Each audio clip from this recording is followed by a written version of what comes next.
rooftop talk, every stolen kiss, every late night walk, every secret wish, every second chance, every time we dance underneath the light of street lamp.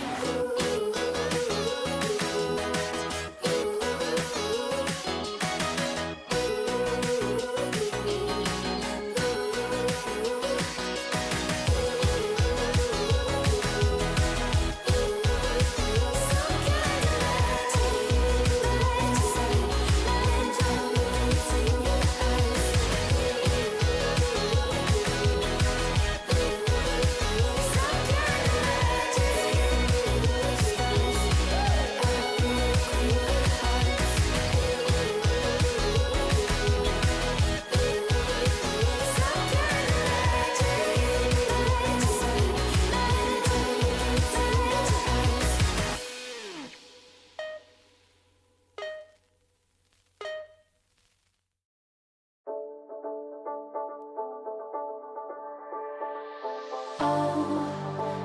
save me.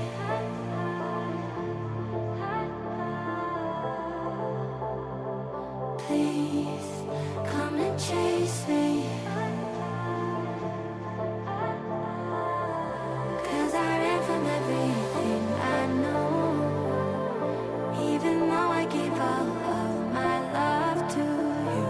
Try so hard to keep this flame that grew between us, but my own past won't let me move. Under the pressure of the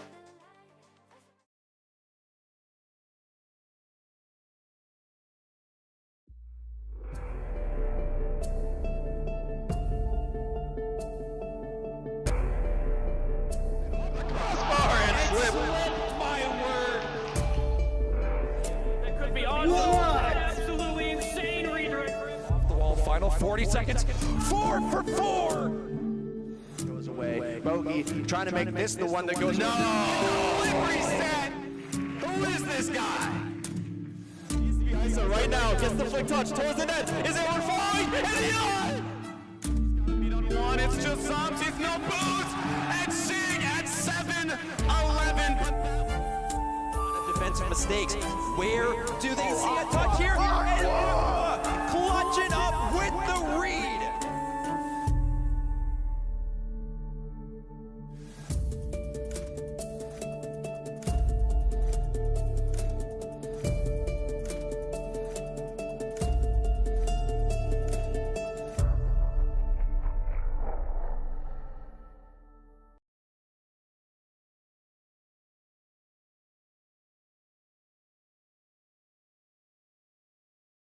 Welcome back, everybody, to the Midwest Championship Series. I am Ari, joined by Zoms, and today we are coming at you hot with some Premier action. It will be the Green Bay. I think they changed their location, but I know them as the Green Bay Knights and the Bloomington Maulers. We'll be starting us off today. Any thoughts right away, Zoms, going into this series? It's gonna be a good one. Both these teams known for, their success in Premier, but now we're gonna be staring down the front of one of them being 0-2 to start their season off. And for both these teams, that's honestly a shock in itself. But just looking at the competition this season, it's pretty even all around. So, one of these teams will have to end the day at 0-2. It's just which one, Ari? Yeah, and that's going to be really interesting. I mean, neither of them could, if Green Bay wins, they'll be not 0-2. They'll be 1-1. But yeah, we could have a lot of teams start out the season 0-2, and considering there's only 10 matches, since our league schedule is kind of a round robin, everybody plays each other at least once. There's only 10 teams in Premier this season. Top 8 still qualify though, so yeah, I mean, if you're down 0-2 at the beginning of the season, it's not the end of the world. You can still definitely finish. Like, again, all you have to do is just not be bottom 2. And starting out 0-2 does not make that impossible, but it's definitely just, nobody wants to start out at the bottom. It's just not a spot you want to be in.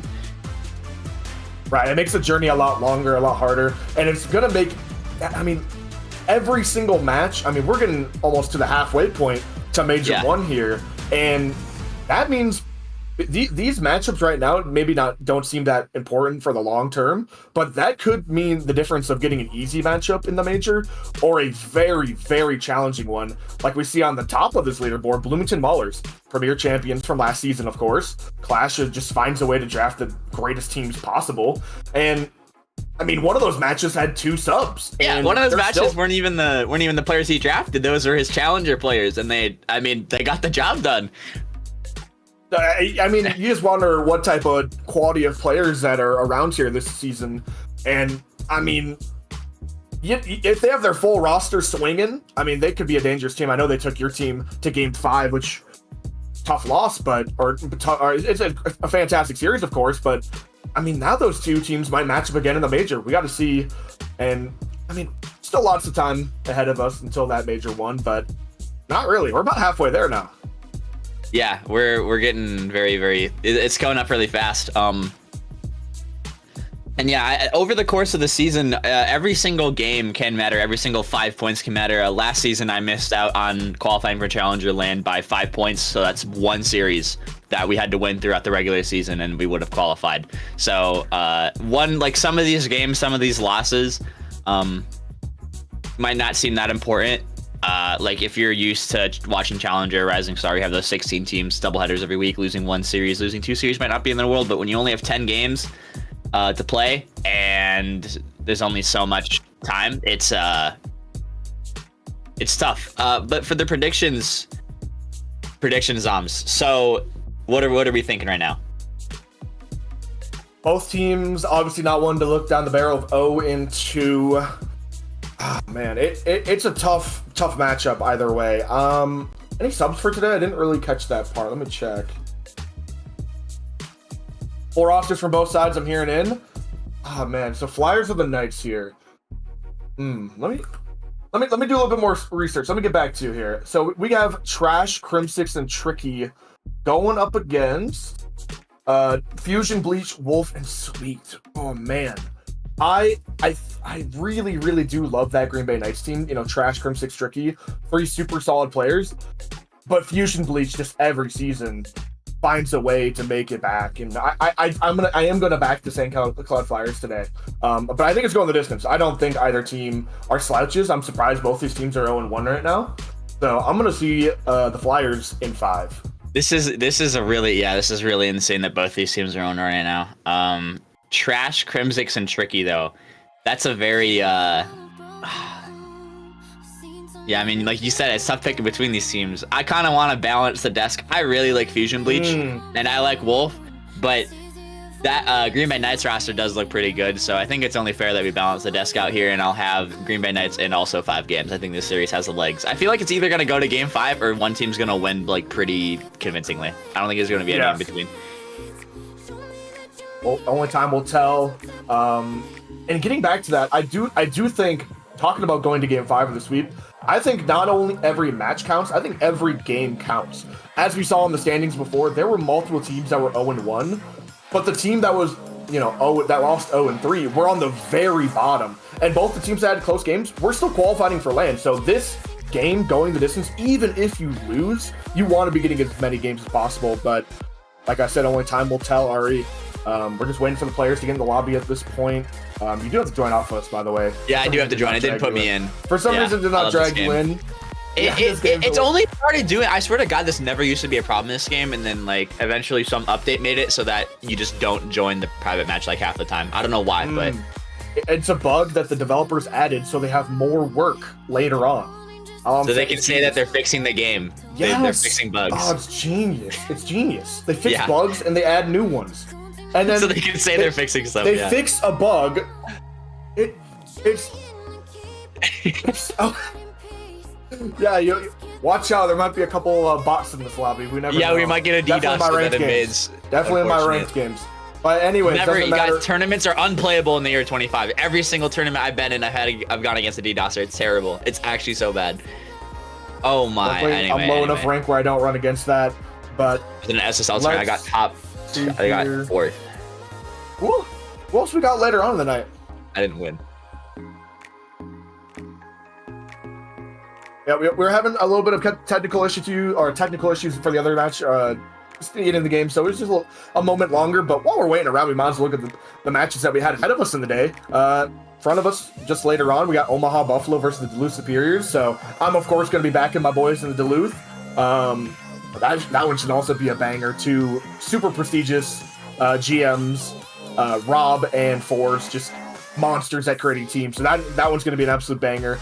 And following that, even more insane GMs, Ben and AK. Those 2 teams are going to be insane. I mean, Bemidji Lumberjacks going up against the Rochester Rhythm. I mean, I would do predictions now, but there's no point. I mean, we'll do it later. Yeah, I think I want to get this first series out of the way, to be honest. Got to set the pace for the night here, and like you said, this match could either go the distance or it could just be a sweep. And I don't know what usually when we see one sweep, it sometimes proceeds out through the entire night. Same with the close matches. So yeah, I would love to see it as we get closer to game time. Yeah. I wonder what the technical difficulty is. I'm always just curious what the problem. Okay. Yeah. Oh yeah. Okay. So St. Cloud were finishing a game. So they're hopping in hot. They're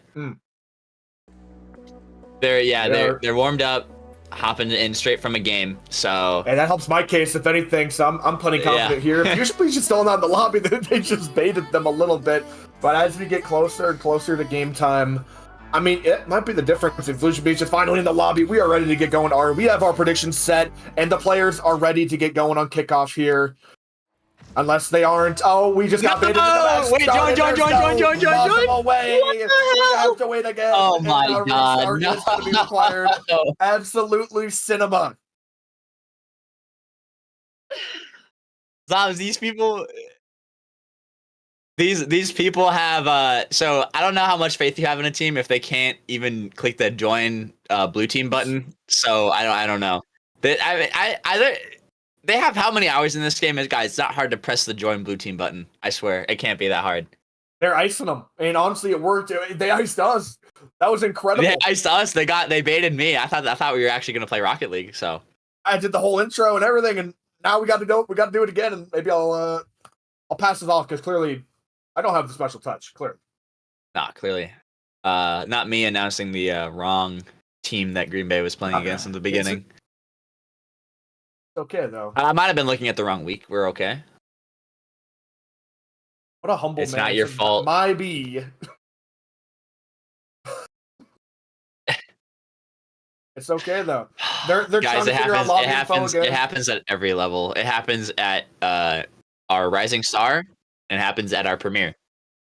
It's the easiest part of playing this game is literally just joining the match. It's not hard. People do that in my ranked games, too. Is that normal? Is it normal for people just to sit still on the kickoff and ranked, or? Yeah, I don't know. I think it's a new strat that's been considering how much I've been seeing. I think it's a new strat. To be honest, I don't know if somebody made a video. I might have to watch waiting or somebody. But there's a new kickoff strat video.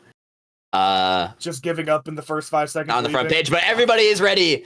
We finally figured out how to join a private match, and we will finally get our Premier Action first series of the day underway.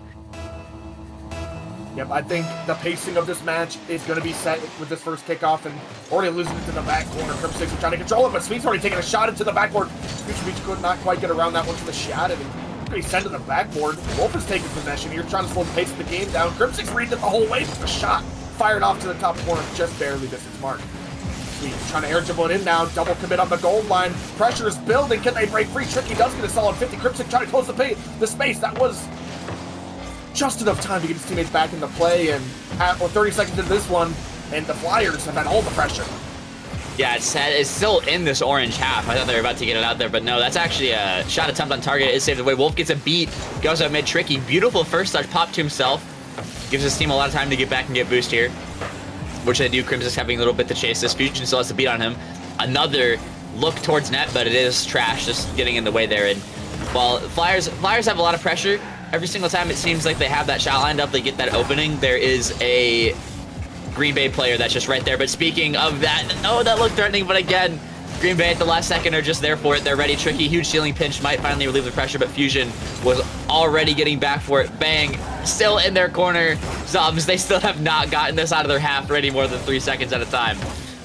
That might be true, but they're doing well to hold on. They're keeping boost totals decently high, and they're not double committing as much anymore, but that one might punish them. Tricky doesn't have to do much defending as that one goes sky high, and this one might just roll all the way down the entire length of the map, and don't get comfortable, Flyers. Even though you're in their half, they can still fire. And Crypsix, I mean, what a touch that was. Just redirected it the entire length of the map. And now, the Flyers, despite being on the orange half for 99% of this game, are trailing. Yeah, it just seemed like they got caught. The rotation got caught just not where it should have been.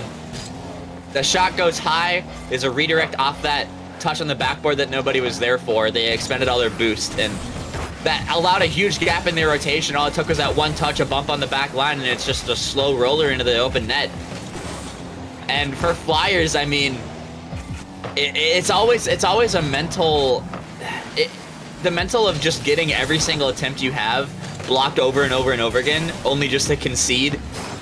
off of what is, again, just a slow roller into an open net the other way. They might actually strike again here, and Green Bay widen their lead to 2 goals. And now Flyers have to be questioning their offensive capabilities, Zombs. Yeah, Knights finally got on offense. They turned the tables around just for one moment, and it seems like the second they start pressing on the gas, they just find themselves a goal and an opportunity, and they're going to capitalize on that one early. Still, over half of this game left, though. Trash trying to find a way out of their half early. They do, and usually she's caught lacking, a little bit out of position. Ademo's going to even follow through with that challenge. Sweet does well to at least give his team a little bit of time to get back, but that double commit might cost them. Sweet is going to get away with the ball here, going high. Full boost as well. Gets the flip reset, looking for the flip top corner. He just barely misses the double. Who fires it back in confusion? Please finish it. He can't.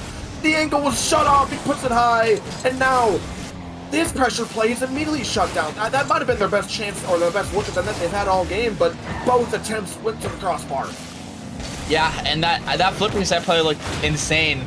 But yeah, it hits the crossbar twice. It's not to be, and they're still trailing by 2 goals. They need to find one here. Fusion Bleach's shot is blocked by Tricky. Wolf has boost and the ball trash, lets him have the backboard. He has the pancake reset, but not able to do much with it. Tricky, huge beat on the back line. And they almost just, if that was on target, that was probably actually in. If they almost just caught Flyers lacking again. They throw one, I wasn't expecting that to be a goal, but, you know, they put it in for themselves. I don't think that was on target, but... Yeah, misfortune on the back post here. I think Crim 6 just panicked a little bit. He wanted that perfect touch, and instead doing so at the absolute worst touch he could have had, and it was an own goal. Maybe the best shot we'll see of the night, but we're going to have to continue on here. 2 minutes left, and that lead's just been cut in half. Tricky is trying to find it back. That's going to be a 50 across the entire length of the field. Wolf is going to be the first one to meet him. Bringing it high. Fusion cuts this play off, and unfortunately that ball will just float into the Green Bay corner. They have Trash with a lot of time. Not much boost though. Brings it low. Fakes out one defender and finds a really solid 50. Wolf has to scramble now. Takes the full boost. Tricky's already shooting it down. It almost goes in. And if that shot was placed just a little bit better, that game would have been, you know, the lead would have been separated by 2 again. I mean, these Green Bay Knights, when they have their chances, they are for the most part taking them perfectly. Flyers are still the ones with ensuing pressure, and maybe once again, Sweet finding a perfect place on the backboard, the sweet spot. Yeah, it's just right around Tricky. He pushes up, tries to get that fake challenge. Sweet puts it to the off net onto the side. It's just such an awkward ball to get to. And even, I mean, it worked against the premier level defense. Doubles it around, hits it to the backboard, doubles it around the last person in net. All of a sudden, we're tied up here, Zombs. And it was off of what looked like Knights had a chance to widen their lead to 2 goals, but that shot was just barely off the mark. And now we're here. Now they're tied. Will that go to haunt them? I mean, there's still a minute left in this game. They have a chance. It is in their half. They have a lot of time with this. Tricky touch was too aggressive. That's a horrible double commit on the backboard, but nobody was there on the Flyers in time to capitalize off of it. Tricky cutting in well to save his team there. Fusion Bleach with the reset. Can't get it under 1. Very, very low boost right now on the side of Knights. They only have to hold on now just for half a second longer. It floats out in front of the box, but nobody really having an angle towards net. Sweet tries the sidewall double. Tricky is there to meet it. Not really the touch that he wanted. Is able to stay on it. Gets the bump. That's a really awkward ball for both teams, but it is Knights that get the touch and a clear out, buying them some time, but again, it's kept right back in. This is kind of back to the first part of this game, where Flyers have a lot of pressure. That's very dangerous. Nobody's there for the shot, though. Big clear out. Will they catch them out again? No. Fusion Bleach is back. 3 seconds left. Trash pops it mid. Sweet is there. He will keep it up, but it will hit the ground, and we have overtime. Yeah, overtime ensues, and like you said, it looked like a lot like that earlier parts in the game, but that time Fusion Bleach was back, but it maybe not kickoff. Perfectly played. I don't know if this was there intentionally the entire time, but the quick cheat right there to get the demo, and Trash even follows up with another one. Tricky's able to put that to the open net. In this game, we're already packing our bags. Knights taking in this game immediately after overtime. I mean, really just not even giving the team a chance to play. Yeah, I mean, that was...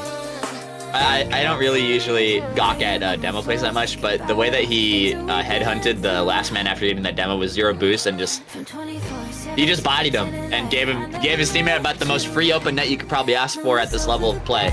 And Knights will be definitely taking that. I feel like were in good control of most of this game. It came down to the last think, minute and a half, they missed a chance to widen the lead back up to 2 goals, then conceded, but got it done in OT.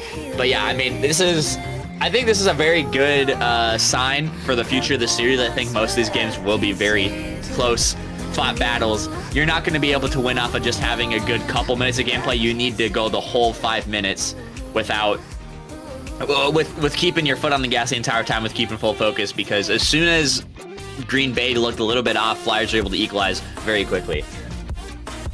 Yeah, and those goals didn't take I'm not on the nice for the Flyers to find, and you're maybe wanting to play for them. But I mean, you did back them to win the series, so maybe you want to get in there and give them a 4th man. But this is the premier level. Come on, we got to lock in here. Yeah. But here we go. It's continuing on the kickoff, and no shenanigans this time, Sweet. I mean, they might have to look out for more plays like that in the future. I don't know if they're going to be switching up their strategy on the kickoffs, but that challenge is going to stop them. Well, piercing rounds, that was almost dangerous. This one's going to be fired off into the midfield. Crimsix shuts it down early. Wolf has to dodge a demo and does do well. Gets into his corner, but that one's still fired back mid, and an excellent save. Sweet has a chance to counterattack. Flicks it into the midfield. Fuchsia Bleaks is ahead of the ball, chasing him, and Sweets is going to take the low 50 and put it in. That's going to be some of their own medicine, but excellent heads-up play from Fusion Bleaks, recognizing that he can just run ahead of the play. Tricky has absolutely no chance if Sweet just places that correctly, and he does. Yeah, taking a page out of their own playbook there. That was a really good demo chase play. Gives them a 1-goal lead. We'll see how Green Bay responds. Crimsix allowed a lot of time on this ball. Fakes a flip reset. Shot. Bar does not go under the crossbar. Follow-up shot is not there. Trash can't get there in time. Wolf scrambling with 0 boost manages to touch it into the post and get it out. And that hit the crossbar in the post about 4 different times. It did not go in. Kind of very, very similar story to what happened in game 1 for the Flyers. So, you know, Green Bay having to feel a little bit of that misfortune, I should say, but they can't dwell on it too long. They still got 4 minutes left to do something. Fusion Bleach flip reset, not really able to do much with it. Tricky off his own backboard, takes a 50. Trash follow-up. Tricky has a lot of, I thought it was open, but no, Fusion Bleach is back very comfortably with 100 boost and gets it over Tricky. Pretty much all he can do on it. Leaves it for Sweet, who bangs it up to the backboard. Crimson, huge clear down. It's not on target. Wolf was there anyways, and both of these sides kind of, you know, stabilizing a bit. Nothing too scary. As I say, that double tap attempt isn't on target. Trash gets the follow-up 50 to keep it out. We have both these teams going back and forth now. I think it's just a matter of time before, if we see a mistake out of one or a really good play, it all just depends. Yeah, I see which player can make that huge difference. Sweet was almost the one to do it with that outstanding play, but it just missed his mark by a little bit. Fake comes through. Trash is trying to get a shot. 50 away to the corner. Fusion Bleach trying to buy his time to get some boost here. They finally are starting to break the mold here, collecting all the corners. And now Green Bay, although they're on offense, they're the ones completely dry here. Fusion's going to take a shot, but it's going to be a bit wide, but it's completely awkward. Crimsix is forced to make an awkward touch. He does well. Wolf now. Heavy touch to the back ball, but it's still awkward for the other opposing team. 50-50 comes through. It's going to be cleared away. Wolf is chasing this one down. Maybe a pinch down. This play might be shut down early, but I mean, all of this offensive pressure has to lead to something eventually, but all it's going to lead to is a counterattack, and Tricky, or Crimsix more so, finds Tricky in the midfield. An excellent counterattack. Yeah, I thought from Tricky's speed, it would be that almost like he was about to hit the post and go out, which would have been really unfortunate, but no, it wasn't. Yeah, and that's a really good counterattack off of a lot of pressure. And this is, I mean, they did this the same way in game 1. They stoked up a bunch of pressure and then caught Flyers just completely out of rotation, and they got a free net. That's an absolutely amazing bump from Crimsix. It allows Trash to get onto this. That's actually a shot that was on target. It most likely would have gone in. Very few players that were in a good position back on defense there, but they're not able to capitalize. Fusion Bleach on offense now cuts it across. Gets blocked out though. Trash collecting touchdown to himself. I'm seeing this a lot out of Green Bay, more so than I am out of Flyers, where they're catching the ball, they're jumping up and they're faking it, catching it low, they're taking 50s. They're playing more grounded, they're playing more, I think, just slow and possessed and calm, and it's been working. It might not let them get out of their half sometimes, but they're soaking up a lot of this pressure, and they're letting kind of Flyers overcommit. They're letting Flyers do too much. That is an absolutely insane 50 from Trash, just pinching it into the back of the net. That goal kind of just came out of nowhere, in my opinion, Zoms. Yeah, I mean, just a silly mistake. That 50-50 should never be heading towards your own net. And unfortunately, Wolf found the wrong piece of it, and that one's going to be fired into the back of your net. Good luck saving that one. Wolf is trying to maybe have delayed kickoff here. It almost hits their mark, but it's actually going to be tricky to find a way with 100 boost in the ball. He's leading this one out to Crimsix, but shot down by Fleesian Buch. Now they're running down the other length of the field. Trash, has 100 boost. It's doing well to defend, and multiple players in the corner, and this ball still is basically stuck to them like glue. Talking about glue, that 50 basically goes nowhere. Trying to shut this one down. Sweet's gonna have to do some defending alone, and as he's getting assaulted, Trash misses his mark of the shot, but it's gonna end up in the hands of Tricky, who's able to widen this lead by 2.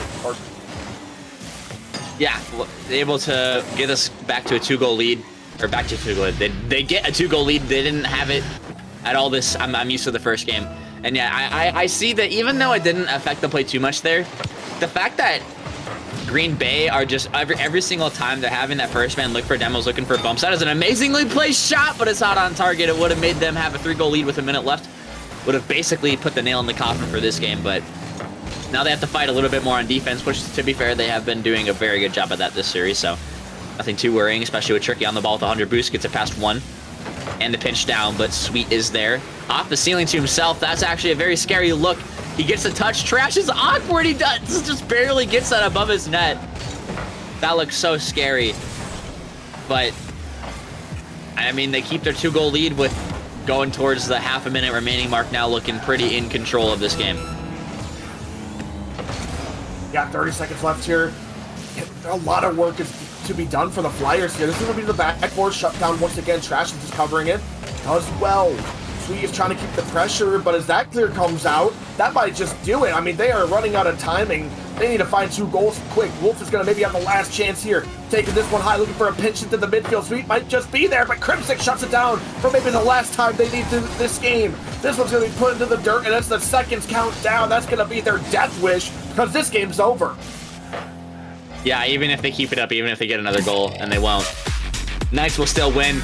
And I mean, we kind of called it. It felt like the series is either going to be going the distance to 5, or I feel like it would end in 3, and Knights have a chance to fulfill that. They have a chance to sweep the Flyers, which I think most people would have at least thought this series would have gotten to 4 games, but Knights, they've looked really in control. Flyers, just their defense isn't as good as the Knights defense is, just to be as blunt, and I think that's just the main reason why Knights are pulling ahead right now. Their defense is a lot more structured, a lot more coordinated. They're a lot more calm. Like I said, they were very comfortable jumping up and catching the ball down and playing it slow, playing 50s, playing beats out to their team. They look a lot more comfortable taking those possession touches, and it's giving Flyers such a hard time to play that fast-paced game that they want to play. And since Knights are in control of the pace of the game, they're in control of the series. Yeah, they're taking this one by storm, and although this has felt like a very close series, I mean, that game, maybe not as much, but in the first one found in overtime, and that game was pretty much all tied up until the very end there. This series is, I mean, the scoreline just does not tell the whole story, but right now the Knights are getting away with it. Even if these games are close, they're the ones that with that last little step that they need, and that has been the difference for them. And now they're even trying to advance the play further.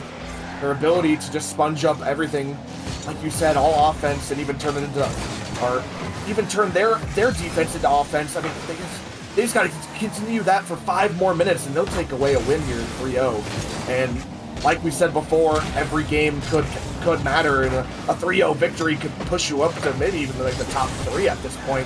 Fusion Beach is going to be running at this one, leaving it for Wolf from the backboard. Backboarded, maybe fouled, but Wolf couldn't quite find the back of the net this time. He's going to lead into the hands of Sweet. Sweet now looking for a flip reset, but instead of leaving it for a teammate who's found the back of the post. It's very dangerous. Crimsix having to defend through the smoke, and didn't have to do much as that ball is put wide and now cleared away. Just a minute down in this game, Ari, and once again, it's been all Flyers offense, but it just, none of it looks threatening. Yeah, and when they do have something threatening, I always just find that either someone isn't there defending. Wolf, it's a very good air dribble, but Trash does an even better save. It just seems like they compile pressure, There's sometimes there's a loose ball that's 50'd out into the midfield, and nobody on Flyers is there for it. And those are the balls that you need to be there the most to. Those ones that go out in the midfield, those are the ones that are really good for popping up for a solo play when the entire team is low boost or awkward or just recuperating from a shot. That's when you want to be as aggressive as possible. They just haven't had that last finish on most of their offensive pushes. They always get at least 1 or 2 shots, but they're not super scary. Crimsix was there for that, and it was hit right into his car, and then all of a sudden, back the other way. Zombs, how many times have we seen this play? Back the other way, it's a wide open net, and they're just able to roll it in. Yeah, their counterattacks are so powerful, and Sweet even thought about just going right there, and that slight hesitation ended up him getting bumped, and I think if it just sends the house right there, just sends everything, he might have a chance, but once that bump came through, their fate was sealed, and now they gotta fight back again. Crimsix is trying to take this by storm and make it one more. The air bump is almost connected. Not going to be found this time. Trash now is even doing more. Fusion Bleach making a diving save, but Crimsix trying to pile on the pressure. But look at this. They aren't even... For all the pressure that the Green Bay Knights are willing to put in. I mean, okay, finally it found the other way. Wolf has an excellent solo play. But one thing I'm noticing, when the Knights are putting on pressure, they are not overcommitting one little bit. I think that might have been the difference, but this time Wolf just has an excellent shot from the corner, and it's been the solo plays for the Flyers that are getting them these goals. Which is really weird considering how much their team is rotating in on these offensive pushes. It feels like everybody's pushed up. They're all putting on shots. It's just they're not finding them. And like I said, I mean, I think the big thing is that Knights have that person midfield. Even if they have to cut across, even if they have to cut rotation, they are doing it to get to this loose ball. Wolf was first on it that time, but he has no boost. He's not demoed off the play, though. He stays on this. This goes mid. That's a really good shot opportunity, but tricky getting in the way of that ball complete. There was no way around him. To the backboard, Sweet can't make contact. Wolf, this is the shot I was talking about. That's an amazing pass and an easy finish for Fusion. And they find life in this game, and they find life in this series. Oh, what a bump on the backboard from Crimsix. That's unfortunate. Excellent play from Wolf, recognizing that why take the hard shot when I have an easy pass in the midfield? Fusion Bleach is right there already rotating out. Why not find them? And they do that. They're using each other, and they find themselves a lead. But I'm not entirely convinced that they've shown that they can hold on to a lead quite yet. They still got 2 minutes in this one to see if they can change the tide of that. Wolf is trying to find the backboard. Bump does come through, which forces Crimsix to miss, but Tricky is already there covering. Fusion now trying to cut this one in midfield. It's going to be found off the backboard. Wolf takes a shot. Crimsix has to do well on the defensive end, and does well. He does. Not only gets the clear, but also stays with it to find himself a 50-50 that finds its way across the entire length of the field. Now, some defending on the other end, and multiple players for the Flyers are just diving into this corner, leaving Fusion Bleach in an awkward position now. Does well. Trash is closing the space, and just 90 seconds left in this one. Oh. One 50-50 near the goal line. I'm having deja vu from a previous 50-50 in this similar location that ended up straight at their goal. And I mean, 90 seconds in, Ari, and I thought they were doing just fantastic on defense, but they just got scored on what seems like out of nowhere again. That first 50-50 was pretty well taken the way he challenged it. He jumped, realized his opponent wasn't going high, used the roof of his car to get the most surface area on that ball to win that 50. But that second one, you have to ask whoever, I think it was Sweet, he has to respect his opponent being there. He didn't. He tried to take a control touch, and I think, yeah, it was Trash who was able just to dunk it in for free because Sweet wasn't blocking the net with his car. He tried to, like I said, he tried to control it, and you just can't, you have to respect your opponent when they're that close to you. That's a beautiful ceiling double from Wolf. He's able to carry the entire length of the field, but Trash is first on this ball in the midfield. Fusion can't make anything happen. He's actually demoed off. This is very scary. Crimson flip reset touch. Does he have the double tap? He doesn't, and it's the crossbar. That would have been the nail in the coffin for this series. He's not able to finish it off, but there is still time left in this game. That would have been a highlight play, but with only 30 seconds left. Trash is trying to start some offense. Wolf is the last man, fires away, and it's just off the post. What a terrible bounce that is. For maybe both the defenders and the offenders. I mean, that is just so hard to work with, so awkward. Green Bay are in an awkward position, but they're doing well. And in fact, they're starting some offense now. Wolf has to do some defending. Good 50-50 into their corner. Maybe gives them a bit of chance to turn this into one last counterattack going the other way. Wolf is ahead looking for a demo. This one's going to fly into the midfield for one last shot to the backboard. Trash is already up. It's a loose ball for Wolf. He finds the backboard once again. Boost totals are low for Green Bay, and that one goes across the box. No! An excellent save comes up from Crimsix, and the follow-up just wasn't there. And now, overtime, once again in the series. And everything. The Flyers have to win this. They're on match point. There is no room for error anymore. They almost put this game away at 0 seconds. That was a wonderful save, and it made Wolf's shot, just his angle was just so tough, especially because you couldn't really see the net from the smoke from the demo, but they're not able to put it away. They have to fight this OT, which so far they're starting out really well. So much pressure off this kickoff, bumps, demos, and boost steals, but again, Zoms, all of that for what? They don't even really get a shot on target. It's an open net down the other way. That's going to be the series. Tricky is able to put it away off of a huge defensive error from the Flyers, and they start their season out 0-2, and they lose this series 0-3. No points for them, no help to their game differential, and that's it.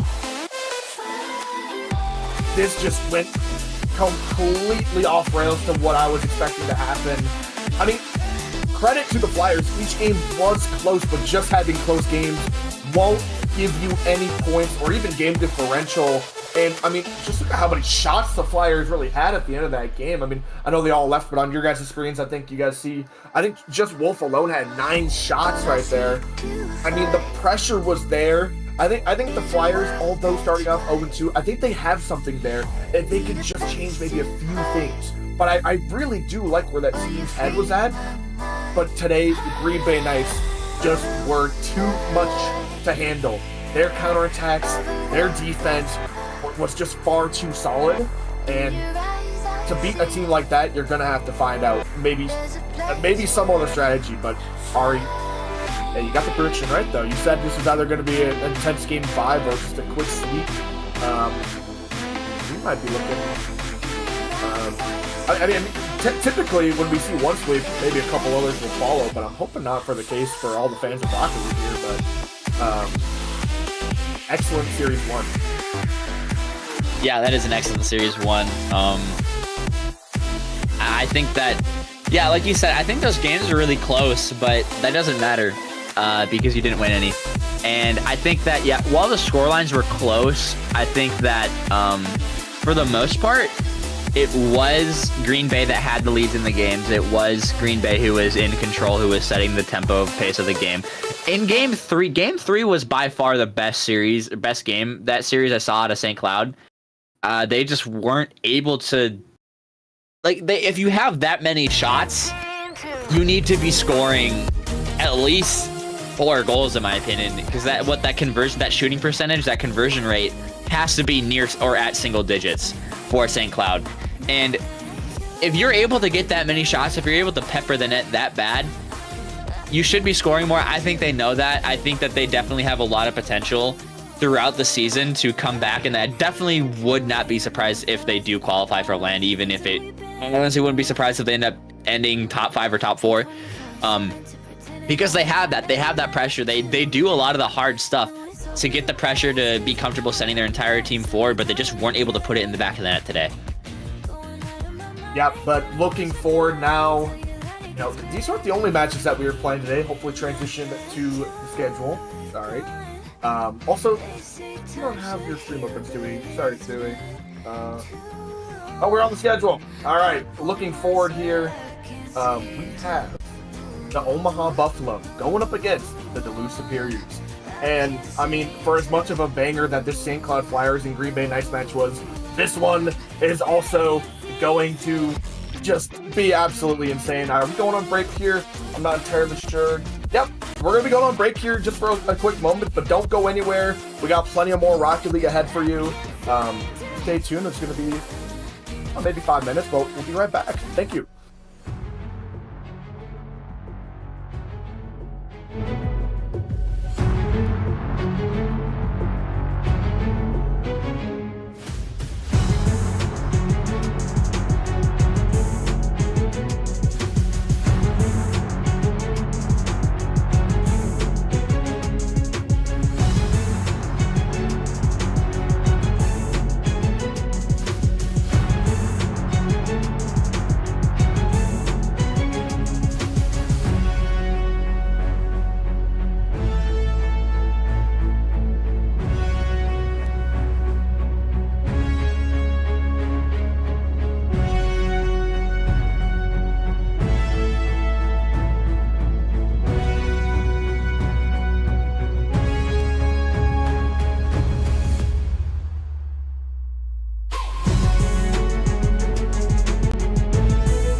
Welcome back, everybody, to some more MCS action.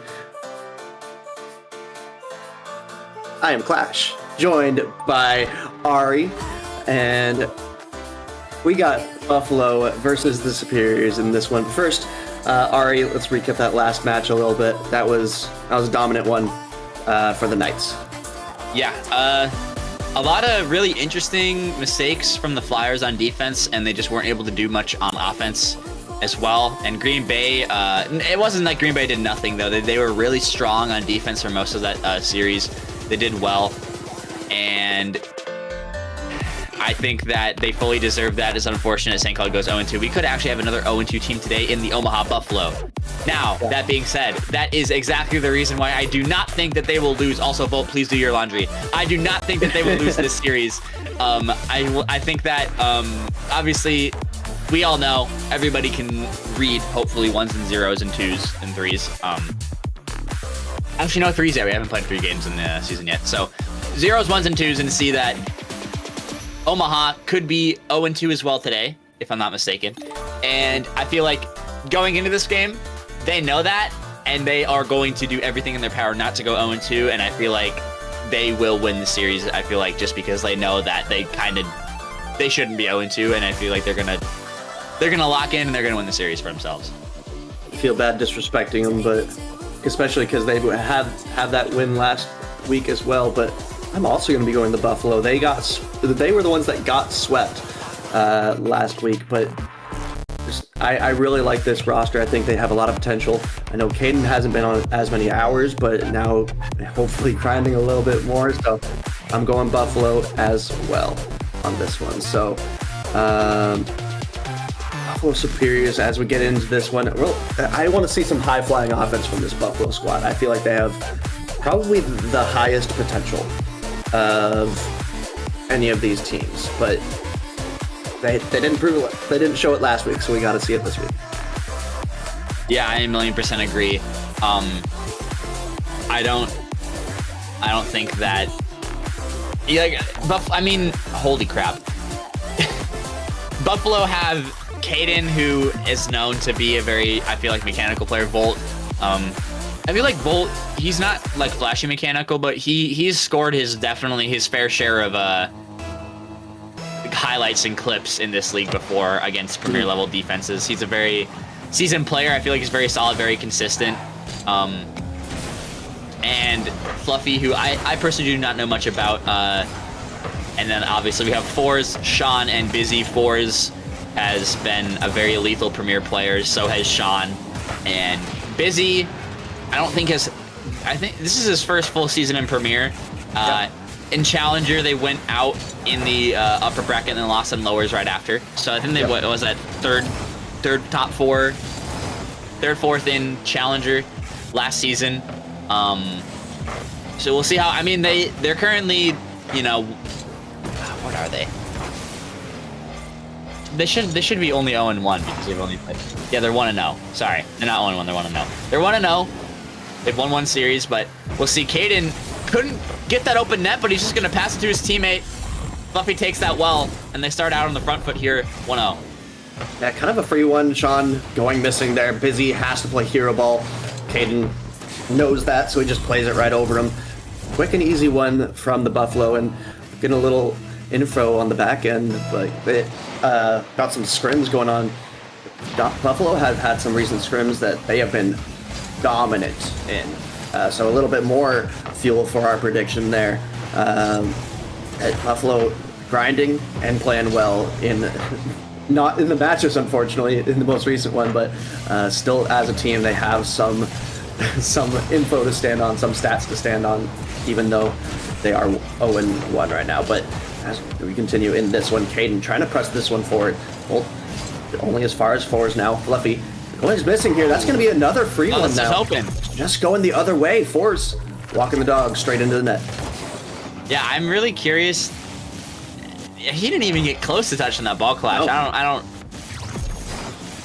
I see whiffs in Premier. I see whiffs at every level. That was just I think he might have. I think what happened is he panicked on his takeoff. He might have thought he had to go way earlier than he thought he did, and he just didn't allow himself time to line up. And then just have an open net back then. What is going on? It's not open. Sean is there, but last series this happened too. There's just so many open nets going one way. That's a really good pass mid. Fours makes the save. Air dribbled out by Sean. Fluffy's on this. Volt, big dunk. Able to give Caden some time, and they have to play a lot harder of a ball on offense now, which they're not able to find anything with. Fluffy touch back, but Caden's bumped off. Sean might have an opportunity here. He's not able to take it well, but last series has happened too. There's a lot of open nets, mostly one way, but it might be more of a two-way thing this series, judging from what I've seen off only the first 2 goals. So much more left in this series, but yeah, we'll see. There's been some interesting open nets in Premier today. Yeah, definitely one person that I want to watch out for is going to be Busy on that Superior squad. He has risen up. You kind of alluded to it. He's risen up from lower leagues very quickly. He was Rising Star 2 seasons ago.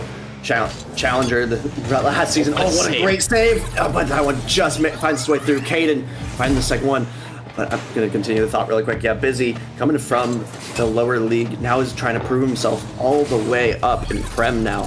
He's grinded up to 2K peak, and he's been looking good. But now Buffalo just trying to show him what's up right now. Getting this lead right back, taking that lead back. Caden pressing this one forward again to Volt. That one is a chance, but cleared away simply by Sean.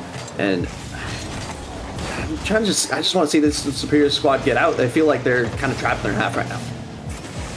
Yeah, I feel like, oh, that's a huge whiff. He's not able to get the shot on. Awkward angle for him, not really able to get much power off of that, but yeah. I'm looking to see how Duluth, if they do at all, respond right now, being down 1 goal. And yeah, I think it's really, really fair that all of these leagues are separated into different leagues. You kind of see the top half and you see the bottom part and the top part of most leagues kind of mushing together. Like if you look at the first, 8 picks in Rising Star compared to the last 10 picks in Chal, that skill level kind of meshes, and the same thing can be said with Challenger and Premier to an extent. But through the league as a whole, if you play in Challenger and then play in Rising Star, or play in Rising Star and then go up into Chal, and then go into Chal and go to Premier, it's basically completely different games, to be honest. Oh, yeah. With considering what players are capable of, most of the time it's the defense and the rotations. Because, you see so many times even in Challenger, you'll see a lot of doubling up, a lot of overcommitting. It actually happened right here for the Duluth, just stacking on top of each other a bit. Busy and Forrest kind of playing the same-ish area. Busy's not able to make contact, Volt free net. But the pace of the game, what players are capable of, it's a completely different playing field each time. So, I've definitely experienced moving up into a higher league and kind of having to find my footing a little bit first. So, yeah, we'll see how this season goes for Busy in Premier. If he stays in Premier, if he doesn't, I am curious to see what happens for him. But we'll see. That so far, that might just go towards the net, not in. But they do have to fight back right now from 2 goals down. Oh, wow. Sorry. First of all, I was wrong. It was 3. Actually, no, it was 2. Rocket League players can't do math, guys. Don't pretend. It's so bad. That was a great shot from Volt there. He just was backing up and somehow read that so perfectly off that wall there. And great shot coming out from him. He has a lot of experience in this league right now. He actually have teamed with Caden in previous seasons. He has, in season 7, got a message from Stewie that he played. They were top 3 all season, ended up losing in 4th at LAN, but they just have a lot of experience playing together, as well as Fluffy. He's currently teamed with Volt in CSA, so even though this team is fairly new, only week 2, they have a lot of experience together, and it's showing. They're connecting really well on the field here. And 4-goal lead now, only 20 seconds left. This game 1, unless something ridiculous happens, is over. Yeah, I don't think that... I have actually, in this season, I have thrown games where we're up by 2 goals, 3 goals with less than 30 seconds left, and then we don't even go to OT, and we lose the game. It has happened before. If you're wondering why our game differential is so bad, that's why. That's why. But I don't think that it'll happen. I think 4 is just at that point where it's so out of reach it just might as well not even be possible. And well, they're only going to win by 3, but that doesn't matter. They win the game. Whether it be by 1 goal or 10, still the same amount of points. And Buffalo, first minute or two of that game, felt like they were kind of getting into their groove, but once they got into gear, they flew out of sight. Superiors were just left in the dust, and very, very commandingly took that game. Yeah, and one thing that surprised me a little bit is just the kind of outright misses that we saw early from both sides even. Superiors let one through, Buffalo let one through, Superiors let one through again right after. Just from whiffs in weird spots. That's something that we don't normally expect to see from Premier, but also early on in the series, they're all getting warmed up, and I don't expect to see that very much. I don't expect to see that much more throughout this series, but if either team can clean up their game with that one, it should help out a lot. The Buffalo were able to get their lead because of that, and if Superiors don't allow that, maybe this one goes the other direction. Who knows? So as we get into game 2, we'll see how Superiors try to bounce back. Yeah, we will see. They're gonna need a very convincing response. I feel like even if this other game,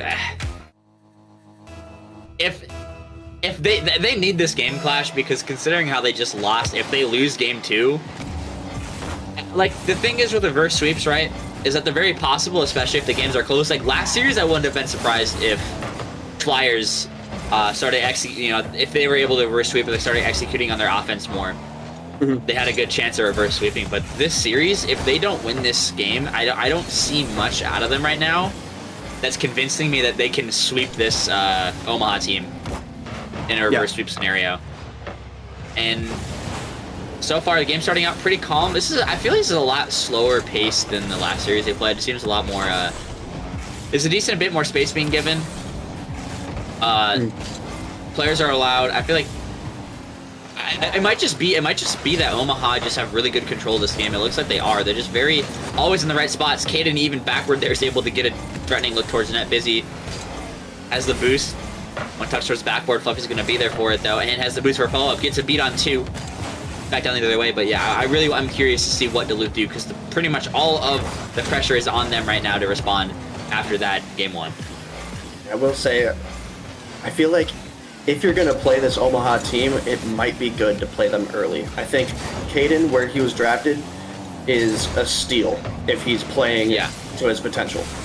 But he also has low hours, hasn't been playing as much, so yeah, he's been a top 10 pick in previous seasons, so it's so dangerous. If he can get going, if he can get his hours up, he could be so dangerous. But playing early is a good opportunity for Superiors, because Caden isn't going to be as high level as he could be because he hasn't been putting in those hours. So Superiors, if they don't take advantage of this right now, take advantage of the situation. Great save coming out from Busy. That was incredible, out of nowhere. They're still trying to mount the pressure though. Well, not going to be able to get that one through. But yeah, as I was saying, Superiors really want to get this series now. Oh my goodness, because it's the best opportunity that they're going to have against this team. Forrest able to get the clear out now, only as far as Fluffy, only as far as Forrest now. Back the other way. Superior's trying to attack. Forrest not going to be able to get past one. Sean takes his time on it. Fluffy up. 50 goes clear, and Volt clears that one in the corner. That was a very fast series of events. It was really interesting to see Omaha. Oh, that's a last man demoed. Oh, Busy's back though. Gets the save. I thought it was an open net for a second. Omaha were having so much pressure and control, even though they're almost their entire team was 0 boost, and yet they were still cutting and pushing up and getting beats in their opponent's half, where everybody on Duluth had at least 50 boosts. That was really, really interesting to see. They're just positioning for the other team's touches so well, and they're positioning for their touches, but it just seems like they're able to read Duluth's touches better than Duluth is. Yeah. And it's making it very hard for Duluth to really get anything going. It feels like every single attack they've had has fizzled out decently quick. Here's Volt, last man back, low boost on defense. Fluffy's able to make the save. That shot not even really going anywhere near the target. Maybe he didn't want to, but it's going to give Caden a free look down the field. Not something you want, but they survive it for now. Yeah, Binsy's going to want that one back. It was not an easy angle to get to, but to not even give the ball a chance to go towards net, it's got to be painful, especially because you haven't had that many opportunities as a team. So everyone is needs to count. Fluffy makes that one count and strikes. Look at Caden. He's dribbling the ball, flicks it around 2. Fluffy. This is an absolute rocket. Boars is close post there, by the way. He's still not able to reach it. And just, yeah, Buffalo looked very in control of the series. Not that Duluth hasn't had any lukes. They definitely have. Some of them have been saved. Most of them have been saved pretty well. Volt got bumped there, but he single jump saved his flip and still saved the ball. So I think that play very much sums up the level of defense that Omaha is capable of, which is going to be hard for literally any team in the world to get through, in my opinion. But then down the other way as well, it just feels like Duluth. Omaha. They were able to get beats on Duluth's defense with 0 boost over and over and over again. Here's Volt with 0, gets it around 1, almost gets it around 2 with 0 boost. And it's just so much, they're doing so much with the ball. Okay, as I say that, someone goes whiffing, but they're able to survive for now. 1 goal lead clash, but 30 seconds left, anything can happen. Yeah, and Flow are not stopping. They're trying to attack here. Caden able to beat 1. Fluffy somehow gets there first. He didn't have boost, and the 2 defenders that were on him did, and he still got there first. Sean, though, for this one, only 1 defender back. Caden deals with it so well in the midfield, doesn't even let it get past him. Fours gonna take this forward here, gonna go for a pinch, able to get it under 1. Back pass, though, coming off from Fluffy. Caden gonna be first to this. All he has to do is keep it away from the defenders. What a touch. That's all that they're gonna need. This one does stay up, though. Sean popping it up for Busy. Busy able to get a touch, not able to get it for himself, though. Now this one's dropped. Sean doesn't quite get there in time, and Buffalo on match point, looking strong. Yeah, I think that Buffalo are angry they got swept. They're angry that they even have the chance of being 0-2 right now. And like I said, I feel like that was going to drive them. That was going to fuel in this game. And like you said, a lot of these players, Volt and Fluffy, having experience, and Caden, I feel like, can just fit well into pretty much any roster if he just puts in the hours. I feel like what's happening, the reason why, because it was very obvious once I started noticing it, the amount of times that Buffalo are getting beats on Superiors when Superiors have boost and they don't. Boost advantage in this game, especially at this level, is huge.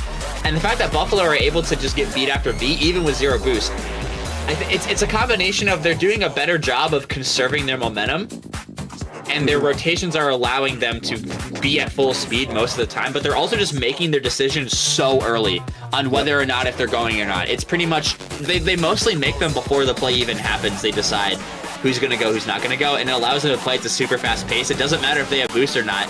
They're still getting beats, they're still maintaining pressure, and when you're against a team that can do all of that with 0 boost, it's really, really tough, because, again, as soon as they do get boost, I mean, you know what Caden's capable of, you know, Volt's capable of, you know, it is a very, very scary team, and they're proving that right now, potentially sweeping this Duluth team off their feet.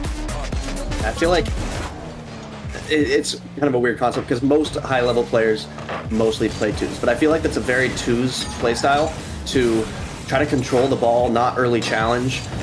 But I feel like this Buffalo team is playing this threes game very well. The early challenge, you have an extra teammate behind you, so you can play a little bit more risky, play faster, and they're absolutely capitalizing on that. I feel like Superiors are trying to hold the ball for too long, not getting options that they want. Fluffy was almost able to get one away. That one's still dangerous. Four's able to get the clear, and yeah, it's just, I feel like the Superiors have to kind of pick up their own pace. They want to control the ball, but Buffalo give them no space.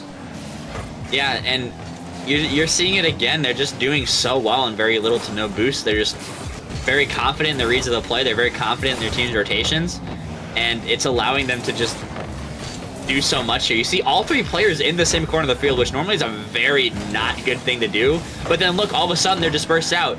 They spread the space out. That was almost a goal off of that proper spacing from Caden. That was a good pass out to him. Just 3 people back in net, kind of hard to slot that one around. Sean might not be able to get back to this, and Caden, off of drawing out the counterattack from Duluth, is able to put one away.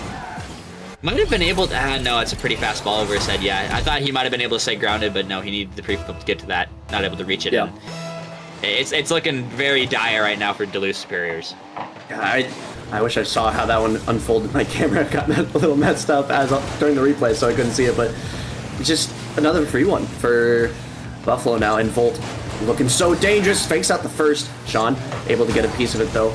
Another 50 coming out now. Volt plays it back towards Caden. Caden, 0 boost. Gets a good 50, though. Fours. And be able to play this one forward. Almost looked like Busy was trying to defend that. He was going for a peak hit anyway. But Busy plays it to the side here. 2 on it for the Buffalo, both on 0 boost. Busy trying to control this one. Going from his own backward. Early challenge from Volt. Able to get a good one there. Fluffy going early. Again, yeah, every single time. Buffalo are just so quick to this ball, giving no space from the Superiors. They really want that space. They're just not getting it. Now Fluffy get a 50 here. Four is going to be first to this one. That's a shot. That's so slow. That was an opportunity. If he put that in the top corner, it was scoreable. He might want that one back. Yeah, but they're just making it so... They're just making it so awkward for Duluth. Because Duluth know that they have to respect the challenges from Omaha. So when you're in your opponent's head like that, you're able to drive up really close to the ball, act like you're challenging it. And since they have to respect you, because Volt, you get to beat there with 0, they have to respect that beat. They're going to have to respect that beat every time. But then you see on defense, sometimes Volt doesn't challenge that, and he just drives past and looks for a bumper, a demo, or a boost steal instead. And it effectively does the same thing. But he doesn't even have to commit for it. It's just so hard to get anything on the ball when, even with boost, you're not able to get a beat on somebody with 0. It's just so suffocating, like you said. It's just so hard to get anything to go, especially against a team that is more twos oriented. They want to control it. They want to do the mechanics. They want to, let their aerial mechanics shine. But the better 3v3 gameplay will win you these 3v3 scenarios, and this team is showing it. That's a beautiful heads-up play from Fluffy to cut in there. Sean can't reach it in the back of his net, and yeah, Duluth right now are on life support, and they have to find 2 goals if they want any hope. Yeah, and Volt playing that off the corner there, that was just a fantastic 50. He played it exactly how he needed it to get to his teammate there. It just went flying so fast into the midfield, and Fluffy read it first, was able to get there first. Only 1 defender back, couldn't do anything about it. Caden, great little save from him. Again, Buffalo on 0 boost here, but they don't look uncomfortable. Fluffy he's out, like, this is ridiculous, Flash. Am I not crazy? Like, so much pressure with no boost. It's so impressive from this Buffalo squad. They still have a 2-goal lead. The Superiors are still trying to press, and they're getting nothing on the offensive end. Caden, they're keeping it out so well from their half. If it is in their half, they just have the easiest save of their lives. Bolt going to be pitching this one out. Only as far as fours on 0. Plays it to Busy. Busy with a shot. That one actually did have a chance there, but Fluffy deals with it super well, though. Sean, not the touch that he would have wanted. Caden kind of fakes everyone off. Bolt challenging on 0 boost again, but it works for him. I don't know how. Caden able to get another one there, and just so much control and poise from this Buffalo team. The Superiors have to find something, though.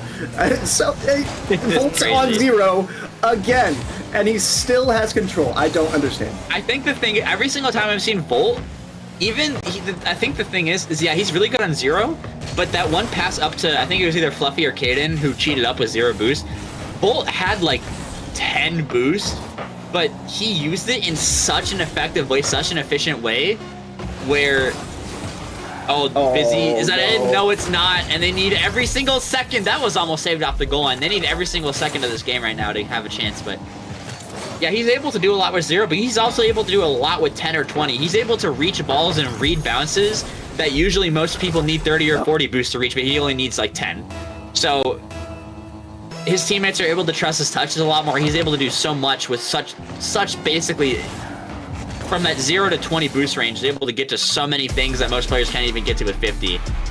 It's just insane. They very much deservingly sweep Superiors out of this series. Both these teams being 1-1, but Buffalo are a very scary team watching them play right now. That was unreal. That was unreal. I am so confused how that went so favorably from the Buffalo. It didn't look close at all. Like, They were just so confident on their challenges the entire time. Annoyingly, like the score lines were pretty close. Game 1 was pretty one-sided, but I feel like that was due to just outright mistakes. That'll happen sometimes. But the games 2 and 3, the score lines were close, but Buffalo looked in control the entire time. We'll keep saying it. This is the main point that I want to drive home. They were doing it on no boost. They were doing it while they should have been uncomfortable, and yet they looked the most comfortable they possibly could have. They were just incredible game from them. They were completely owning every area of the field, despite not being able to aerial. Not being able to recover if they overcommitted because they don't have much boost. Like if you flip and land and you're awkward, you don't have any boost to recover. And they're still getting beats in the air. They're still getting beats upfield. If you're able to do all that with 0, I don't know how you'd lose that series because eventually you are going to get boost. And every single time you saw them have boost, you saw an amazing ceiling double or an air dribble across the entire field, getting it around 2 players. Like they were doing so much with every ball. They were. I said it earlier in the series too. I think that Buffalo were just reading Superiors better than the Superiors were able to even read themselves. I felt like Buffalo were just like in their comms almost, and that was one of the most. I wouldn't like. It was pretty much all positional Rocket League, but Rocket League is a game where if you're playing better than the other team, most of your goals are going to be free, easy, open nets, not insane solo mechanical goals. And they showed that. They were in control of the space. They were in control of the game, in control of the pace. It didn't matter if they had 0 boost. It didn't matter if they all cluttered up in the corner for 1 split second. It was just so dominating and so in control of that game. It just felt like Superiors, even if it was a close game, they just didn't really have much of a chance, especially considering they actually usually had more shots than Buffalo did. Yeah, Buffalo. It was such a weird. I don't know. This series has boggled my mind. I didn't know that you can be so dominated on the boost game. 0 boost, yeah. I didn't know you could be so dominated in the boost game and still look so dominant on the field. That was wild to me. But we are going to be going into this next one here in just a few minutes. But first, Ari, I know you're not going to be here for this next one. I'll be joined by another caster. But who are you thinking is going to take this next one? It's going to be Bemidji versus the Rhythm. Bemidji won their last series. Rhythm lost. Who are you thinking is going to take this? I'm going to peep the rosters real quick. So Rhythm, we have Aqua, Likewise, and Hams. Okay, I might just pick off of that roster alone. I mean, Clash did beat Rhythm. You beat that team with Teshega, 2 subs. Just saying. Yeah, I don't know. I think that might be the biggest upset in MCS history. I can't even lie to you. No offense, but that's actually. Because it's not just against any Premier team. It's against Aqua and Likewise and Hams. Yeah. And then Bemidji is still pretty scary. Mogi, Mass, and Wesley. Jesus. I think could be a good series. I don't know. I just wanna say Rhythm just based off the fact that Aqua, EXO. But then Mogi, that's actually a very evenly matched series. I'm just gonna go with my gut. As soon as I said Rhythm, I want to pick Rhythm, even though you guys did beat them, which credit to you. I still want to say the Rhythm, but I wouldn't be surprised if Bemidji wins, and I would not be surprised if. Listen, a lot of these series we've been predicting 4 or 5 games. It's been sweeps every single time. so I don't even know anymore. But I think we might have our first game 5 of the day this upcoming series, so you're not going to want to miss that. I unfortunately will be missing it because I won't be here. Yeah, but let's get into that next one. We'll throw it to a quick break. We'll see you in a few. Don't go anywhere. Try to tell you it's a battlefield. People tell you you can be anything you wanna be. Wanna go to outer space, superhero in the streets. Damn, what a lie. What a time to be alive. How will I survive? That's the battlefield. 1974.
Welcome back, everybody, to some more MCS action.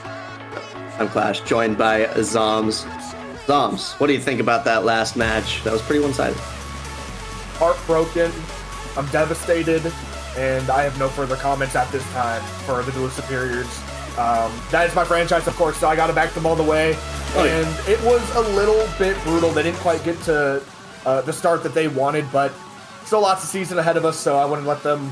Don't want them to get tripped up on themselves. They had a lot of pressure, and we took a quick look at the stats in the meantime here, and it was absolutely ridiculous. They had all the offensive pressure, they had all the boost, but they just couldn't find the back of the net. And Omaha are going to be starting off their season with another 3-0 victory, and they are looking very scary. I know last week wasn't exactly their best, but now coming out of week 2 at 1-1. For a lot of these premier teams, that's really solid. Like you're going in, like the start of this season already. I think we can quickly look at the schedule here. As we've already seen, St. Cloud Flyers and Green Bay Knights at the beginning of the day. Omaha versus Duluth, both of them sweeps. But now Bemidji and Rochester trying to maybe break that curse of 3 sweeps on the day, but. I don't know. It's going to be a little crazy, and here we are looking at the points. This is what I was talking about. I mean, look how many teams are 1-1 right now, and right now it's coming down to game differential, to who can get in that top 5 or wherever the sweet spot might be. And with this new format, we don't quite know yet. But just look out how important each win is. Yeah, in order to make land for Premier, you have to make top 8. Obviously, that's made pretty clear with who's in the red there. Only the bottom 2 get eliminated. And all the other leagues, you have 8 teams that get eliminated. So all you have to do in Premier is be decent. You can't be one of the worst. You can't be one of the worst teams right now. And Buffalo were able to get that win, and that brought them right into par, really. But with the way they played that series, it was a weird way that shouldn't work, but it worked so well for them. As you mentioned, we looked at the stats, and every single one of those stats, when I look at a series, the stats that I look at, every single one of them looked like it favored the Superiors, but the eye test, actually watching it, it looked so dominant for the Buffalo. And obviously the goals are going to favor the Superiors. The Buffalo. The shots are going to favor the Buffalo. But just the offensive pressure, the speed that the people are driving, the amount of boost that people have, the amount of boost steals that people have, it was just all in favor of Superiors, and yet the Buffalo looked so strong. So as we get further into the season, we'll see what the Superiors do. If they end up making a move in the trade window, they have to wait until after the major, though. So in the middle of the major.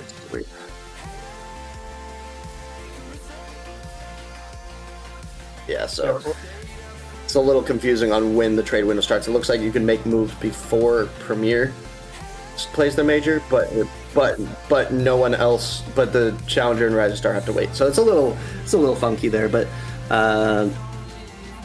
either way, yeah, it'll be interesting to see if that squad decides to make a move, or but we'll see. But Zoms, as we get into this next one, Rhythm versus the Bemidji Lumberjacks. They're coming off of some series that were very, very different in the ways that they happened. The Rhythm, I can say from my experience, that was definitely a tough loss for them. Playing against the Maulers, we're playing with 2 subs against them, and we won that series against them. So that's got to be demoralizing for the Rhythm there. But Bemidji also swept the Buffalo, the one that we just saw sweep the Superiors. So that could be a really dangerous roster on the side of the Lumberjacks. Yeah, getting into this game in particular, we've seen 2 completely different, sides of the coin, but all of this comes down to is their match right now and a prediction. And I know which way I'm leaning. Flash, I'll let you lead us off here. Yeah, I think on paper it's definitely the underdog with what's all happened. But at Aqua on my roster last season, and I think he's a very, very solid player. I think he has the ability to bounce back here. It's going to be a tough fight because they're playing a really good opponent in the Lumberjacks, but I'm going to be taking the Rhythm in 5. That's a bold prediction. You know, after we've just seen how these games, not only today but last week, how their matches went. I mean, we've just seen Bemidji last week sweep Omaha, who looks absolutely filthy today. And that is who I'm going to be backing. I'm going to be backing the Bemidji Lumberjacks. I think it's hard not to. That team, I mean, we all know Mogi and how just disgusting he is out on the field. And you give him 2 just as disgusting players, it's gonna be tough for any team to get games off them. I really do think they might be one of the best teams currently. I mean, Mogi, Mace, Wesley, 3 iconic players in the MCS scene. But once again, it really could come down to game day, could come down to form on the day, and this might be a completely different Rochester Rhythm squad that we saw last week. So only time will tell. Our predictions are done. I'm going Bemidji, you're going Rochester. A little bit of conflict on the desk here, but it will all be like, we'll see who's right out there. I mean, on the day, I'm 0-1. I guess you should say games as well. I think I'm just going to saying sweep. Follow the script of today, it seems like. All sweeps all around. Just the broom is at work.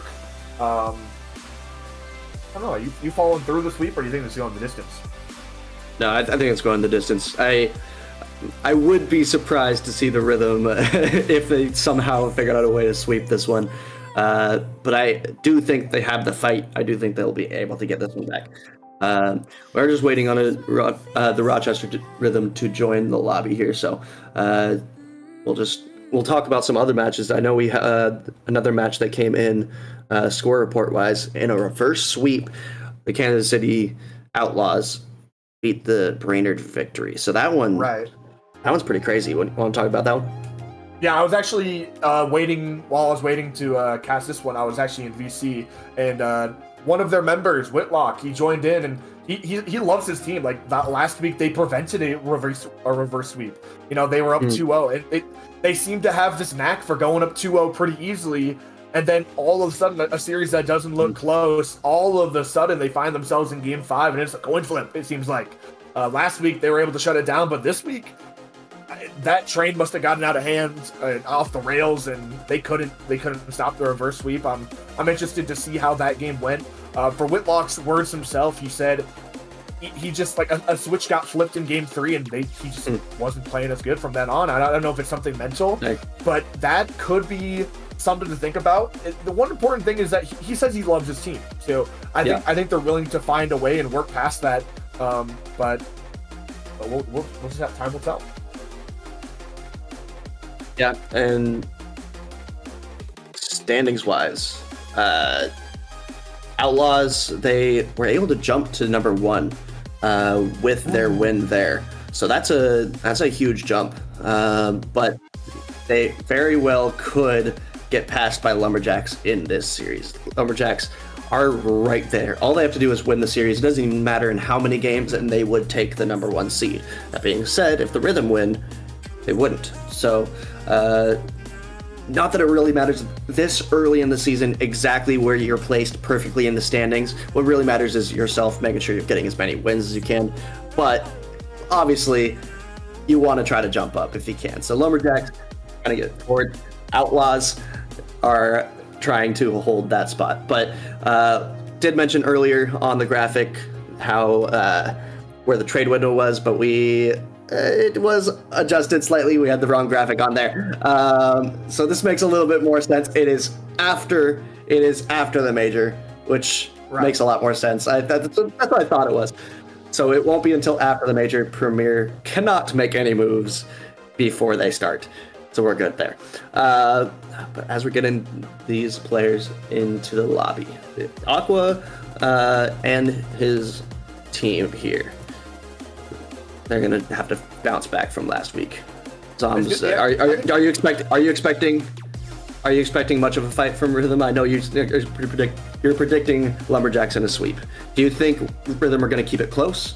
Are they gonna get absolutely destroyed here? What are you thinking when you're saying that it's gonna be a sweep? as the script has been today, I think we've had some very close games, lots of overtimes even, especially in that first series of the day. But they just, one team finds a way to edge out the victory, and I would not be completely surprised to see that happen together. I know for a fact all three players of this Redwood team are extremely capable players. Yeah. But at the end of the day, it's Mowgli, Wesley, and Mace. I just think all three of these players are absolutely disgusting. I think they'll find a way to outskill them in the end. But of course, when you see three premier level players, especially with a champion as with Aqua, I think of course they're going to give a fantastic fight. And yeah, last season as well. I'm just hearing it now. Hams also made the grand final on the other end on that I think Steelhawks team. So yep. I still think that of course these players are plenty capable of making a deep run, but with just a powerhouse team like this starting off early, Mace to Wesley firing into the top of the net. I mean, with a shot of that quality, it's going to be tough for any player to save, let alone a player with 0 boost on that goal line. And that first goal comes in, and all of the pressure has been on the Lumberjack side so far. I just realized this series is already over. The Lumberjacks have the cams, the Rhythm don't.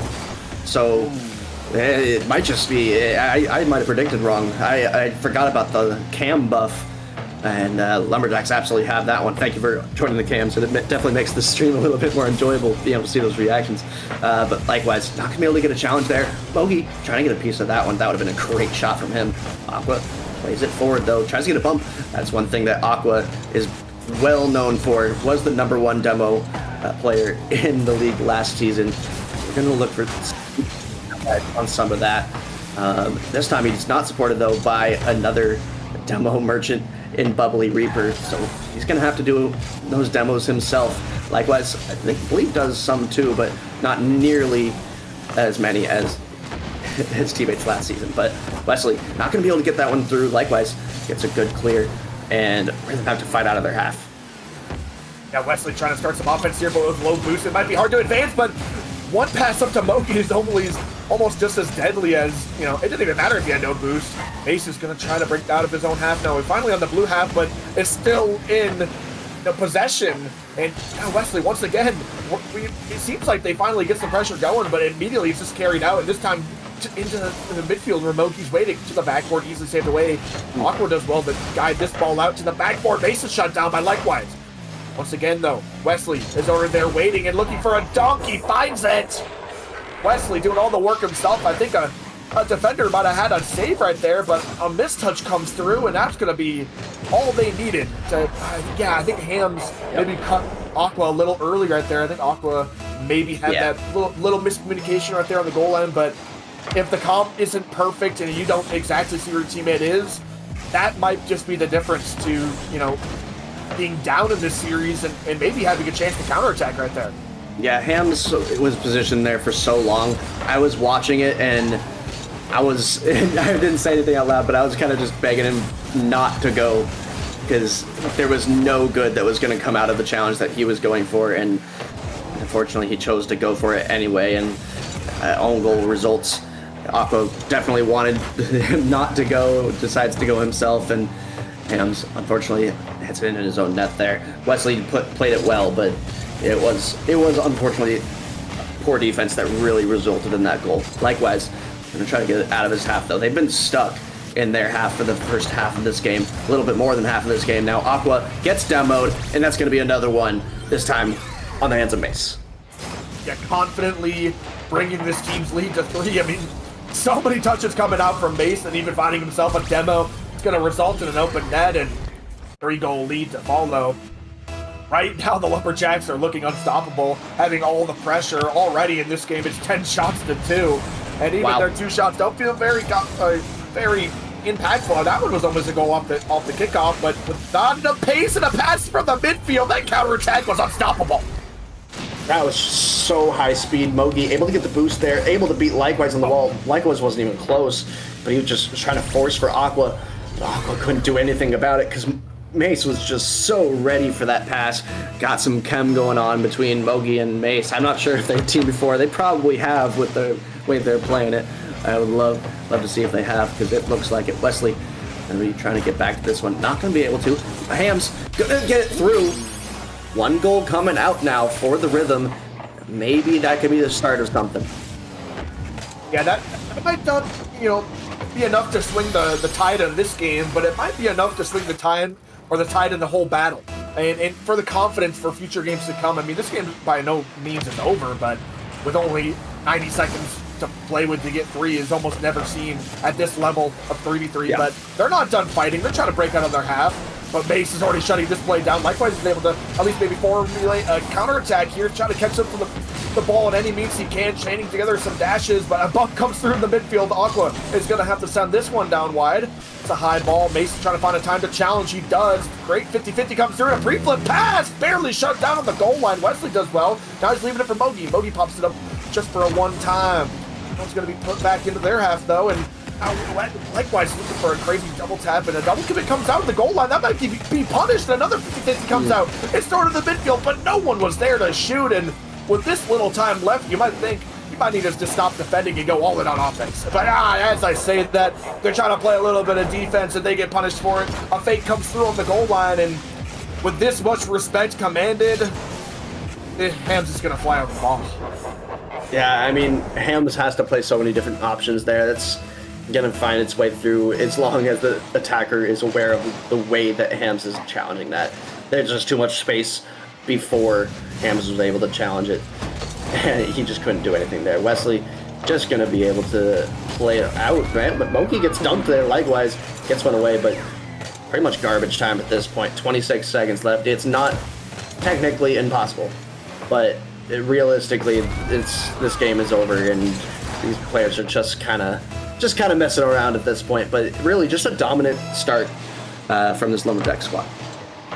Yeah, really anything to just get moving will be good later on in this series. Any goals, for sure. And just making yourself a little bit more comfortable, finding what works and what little time left you have here, and maybe finding one more pass in the midfield. And although it was found, wasn't quite in Mogi's trying to put it away himself. He does. Likewise, able to follow up that pass right from Mogi. And I mean, we keep saying this is garbage time, but I mean, 8 seconds is not a lot of time, but there's enough time for maybe some kickoff strikes to come in here, and 2 goals is not impossible. It's not likely, but not impossible. It's not impossible. They did what they needed to do right there. They go for, I don't know, I was surprised that it was oh my goodness, that one just finds its way through. That was a seal of deal. I was surprised to see Mace and Wesley go for the kickoff together as the team that was up. Normally you'd see that from the team that's down, trying to get some weird kickoff goal thing happen, but it didn't matter because Mace got that bounce off the ceiling, and the dominant Lumberjacks game ends with a Lumberjacks win. Honestly, I really like that kickoff strat. Maybe predicting that they're going to fake it all together, just go for the team pitch in the middle. I think that's kind of fun. I think that's kind of smart. But I didn't think about that. That's awesome. I think that actually, I don't know if it's what they thought of, or they're just like, whatever. There's no way they'll score 2 goals. They send it for fun. But if that was actually a strategy that they thought of right there, that's really cool. But either way, Lumberjacks coming out. I mean, Mace and Wesley. We're talking about Mogi and how insane and impactful a player he was. And he was. His 2 assists that game were absolutely stellar. But Mace and Wesley both walking out of here with a hat trick. I mean, just what a stat pad series this was. I mean, Mace is all over on that stat board. 3 goals, 1 assist, 2 saves. I mean, 5 shots from each player of the Lumberjacks as well. I mean, that's 15 shots in 5 minutes. I mean, ton of pressure. The shots are just flowing in. Like it doesn't really seem like. I mean, it just seems like effortless pressure from these 3. And I mean, this is just game 1. I mean, I will say I did like the effort rhythm we're putting in there at the end of that, the tail end of that series, to find a way back. But I mean, Lumberjacks just look disgusting right now, and we got, I think, what is that on the camera? Is that Wesley or Mace? I'm not entirely sure, but they're smiling. They're looking like they're having fun. We got both of them now. It looks like Likewise is restarting his PC just real quick. Some technical issues. Interesting. But that won't take away from a game 1 win from the Lumberjacks. No, and it was so strong from them. It just made Rhythm look awkward the whole time. It was the exact opposite of what Buffalo was doing, where they were looking comfortable on zero boost. The Rhythm was absolutely lost on zero boost. Once they got in those uncomfortable situations, they just did not know what to do. So I want to see more from that from the Lumberjacks, keeping the speed up, maintaining the boost possession, and I unfortunately am regretting the pick with what I'm seeing there. If the teams continue to play the way that they were, it should not be a close series. I think Rhythm have the ability to. I think you mentioned it earlier, the players individually are solid enough that they absolutely can fight back, but they have to show me something, and they haven't yet. So we'll see if they can do it here. Yeah, they're teasing us a little bit as they're getting into the lobby. I think likewise is back here, and they're ready to get going for game number 2 here. I mean, maybe his PC was really having some technical issues, and that could just be the difference. I mean, to find themselves with 3 goals last game, that's no chump change in itself, although we were saying maybe some of it was garbage time, and looks like we are going to be abandoning this match as not all the players were ready to kick off here. Yeah, looks like Mace couldn't join for some reason. So looks like we're going to need to make a new lobby there, and a little bit more of a technical timeout. That probably ends up favoring Rhythm now. Just getting a little bit more time to regroup, just a little bit more time to think about it, because that any momentum stoppage for the Lumberjacks could be helpful for the Rhythm. I agree. I think just trying to cool off that just insane Bemidji offense will help them in the long run here. But it's just a matter of how much will it help. I mean, how quickly we saw this Lumberjacks team heat up in that first one. We'll just have to see if putting the brakes on them a little bit will help. If I had to guess, probably not, but there's at least a chance. You know, I think there is a way back into this that might help a little bit, but I think you're going to need a lot of bit of help, if I'm completely honest. But maybe starting off with some offense might be some help here. Trying to push the offense even further, but Mace is already finding a way to counterattack with what little boost he has, looking for a double tap off the backboard. It's maybe centering it, and one more touch comes around. I have no idea how that got around the defender, but it did. Keeping the pressure already, only 20 seconds into this game, and we are glued into this orange corner.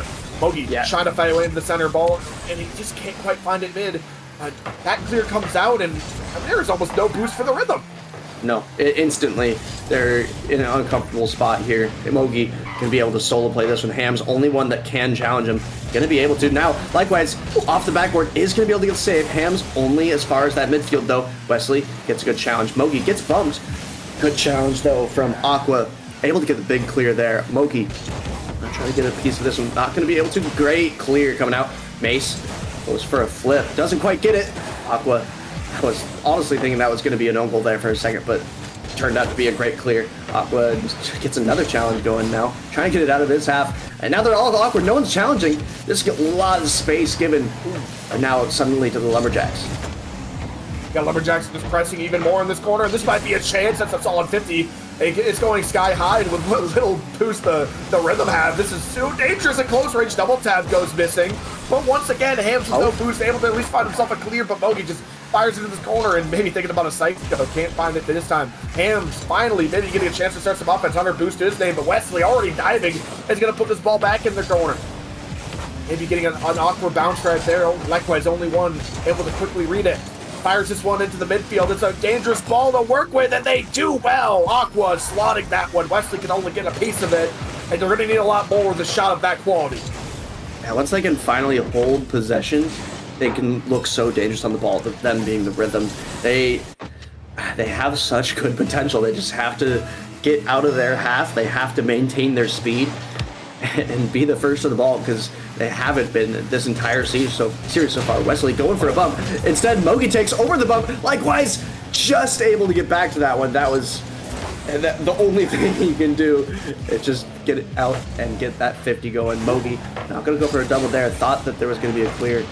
Aqua, little sky demo there. Good demo coming out from him. Hams going to try to finish this one middle. Mogi only as far as Aqua. And Aqua now on zero again. Plays it for Likewise. Counterattack incoming. Yeah, well, like counterattack only met by base, but that was a little bit of a loose ball that it's going to actually give Likewise a chance to go up the backboard down. Tough bounce to work with it. He almost found goal, but it's going to find its way to the midfield where Aqua's waiting, and his shots have been quality this game. And they're going to be doubling up their lead about halfway through this one, and Wesley forced to do some low boost defending. Can't quite get that shot, and it's fired perfectly under the post. I really like that from Likewise. I know he didn't make the contact on the ball, but just showing Lumberjacks that you got something, making them respect you, because if he hit that shot, it was going to be slotted, and it was so close to hitting the shot, they had to defend it. So that kind of pressure coming out from the Rhythm might be exactly what they need. A little bit of over-respect, not exactly over-respect because they have to, but forcing respect from the Lumberjacks team could be all you need. And now Rhythm starting to roll a little bit. Hams gets it up to Aqua, Aqua to Likewise in the midfield, and Likewise places it perfectly, bottom right corner. Yeah, this Rhythm team is already looking so much better from the first series, and they are maybe turning what seemed like garbage time last game into some real offensive chances this game. Oki trying to find a way to score. That's almost going to be a flick right over Likewise' head, but he does well. That shot's going to be off the post, and Mason's trying his best to keep it in, but with absolutely no boost to his name, it's going to be cleared out. But that is a double commit that's maybe going to cost them. Mogi gets bumped for his troubles and to do it clear, but as he flies down from the heavens and challenges that ball, and actually it might not be for the better. Wesley has to make a diving save, and now Zero boosts in his backboard. He has to make another one. He does well. This ball cleared into the corner. Mogi bumped off this one. Wesley's trying to turn this into some offense, but as he stopped once again, and this was just continuing to be threatening near the Bemidji corner. I mean, they're trying to find a way out with whatever they can, but it seems like anytime they get the ball even past one, it's at least met with a bump, and the offensive play, it's crumbling. Yeah, they just haven't been able to find the pressure that they had last game. Even at the start of this game, it felt really dominant for the Lumberjacks, and then suddenly Rhythm just it found their rhythm. My bad, but they're just continuing to roll. Aqua with a bump there makes Mogi. He's just flipping and super awkward on the back line, and there's just so much pressure now coming out from the Rhythm. Any counterattack there from the Lumberjacks just gets instantly halted. Ooh, pre-jumping Aqua, only as far as Wesley though. That could have been a chance, but Wesley read it well. Mogi not going to be able to get that one first. Unfortunately for the Rhythm, that one bounces up, but that keeps the Lumberjacks potentially in this one, but they're going to have to get a goal quick. Yeah, they got to start it right now. This was pretty much the exact situation the Rhythm were in last game, but all they got to do is keep pressure. This is going to be clear out to Mogi. Mogi into the midfield, just taking a shot, and as three players go off like fireworks, no contact on the ball, they're at least going to cut that lead down to 2, but still, 2-goal lead with 19 seconds. I mean, what an excellent bump. I did not quite notice that on the replay, but I think Hams just got slapped out of the way right there and keeping themselves alive. Lumberjacks still have a lot more work to be done. Chopping that lead down even by 1 may be huge, but going missing on that boost can't quite turn this into offense. Wesley break out of their half, 10 seconds left. Likewise, firing this one towards goal, and as that one fires off the post, completely unreadable. Mogi, last chance of the game, going high. He needs a goal right now, and this is a time hits 0, and the ball hits the ground. Rhythm confidently take game 2. Yeah, it was a complete turnaround from even the first half of this game, but also, of course, the previous game. They looked so much stronger. They looked like the dominant team all of a sudden. It's crazy how Rocket League works, how quick things can shift. And they're just able to maintain the momentum, maintain the boost. After a few goals, Lumberjacks just trying to fight from behind. They were struggling to do so, only able to get 1 on the board late. And Stewie would like me to mention something, and it absolutely is important. If you're looking for a good price pool, look to maybe get some Prime subs going. Subs in general help, but Prime subs are free to you as long as you have Amazon Prime, so you should check that out. Feel free to sub on the Twitch channel. It will help. So, yeah, sorry, Stewie yelling in my ear saying yes, so I yelled back. Yeah, Rhythm taking it down. If you're enjoying the content, if you're enjoying the Rhythm taking a game here, sub up. But Lumberjacks now they're the ones that have to bounce back. Zombs. Oh yeah, and Rhythm just did a fantastic job. I mean, They show that they can do it now. Bemidji having to take one out of their book, have to find a way back into the series, and in my opinion, that was a completely different bounce back. You know, in game one, Lumberjacks, although it was dominant, Rhythm still had some goals. In that game, Lumberjacks were shut out completely. 0 goals to their name. For as much pressure they had at the beginning of that game, I mean, they had nothing to show for it. Wesley having to clear this one. And if they want to find a way back, I think it needs to be with an early goal to at least keep their mental in check.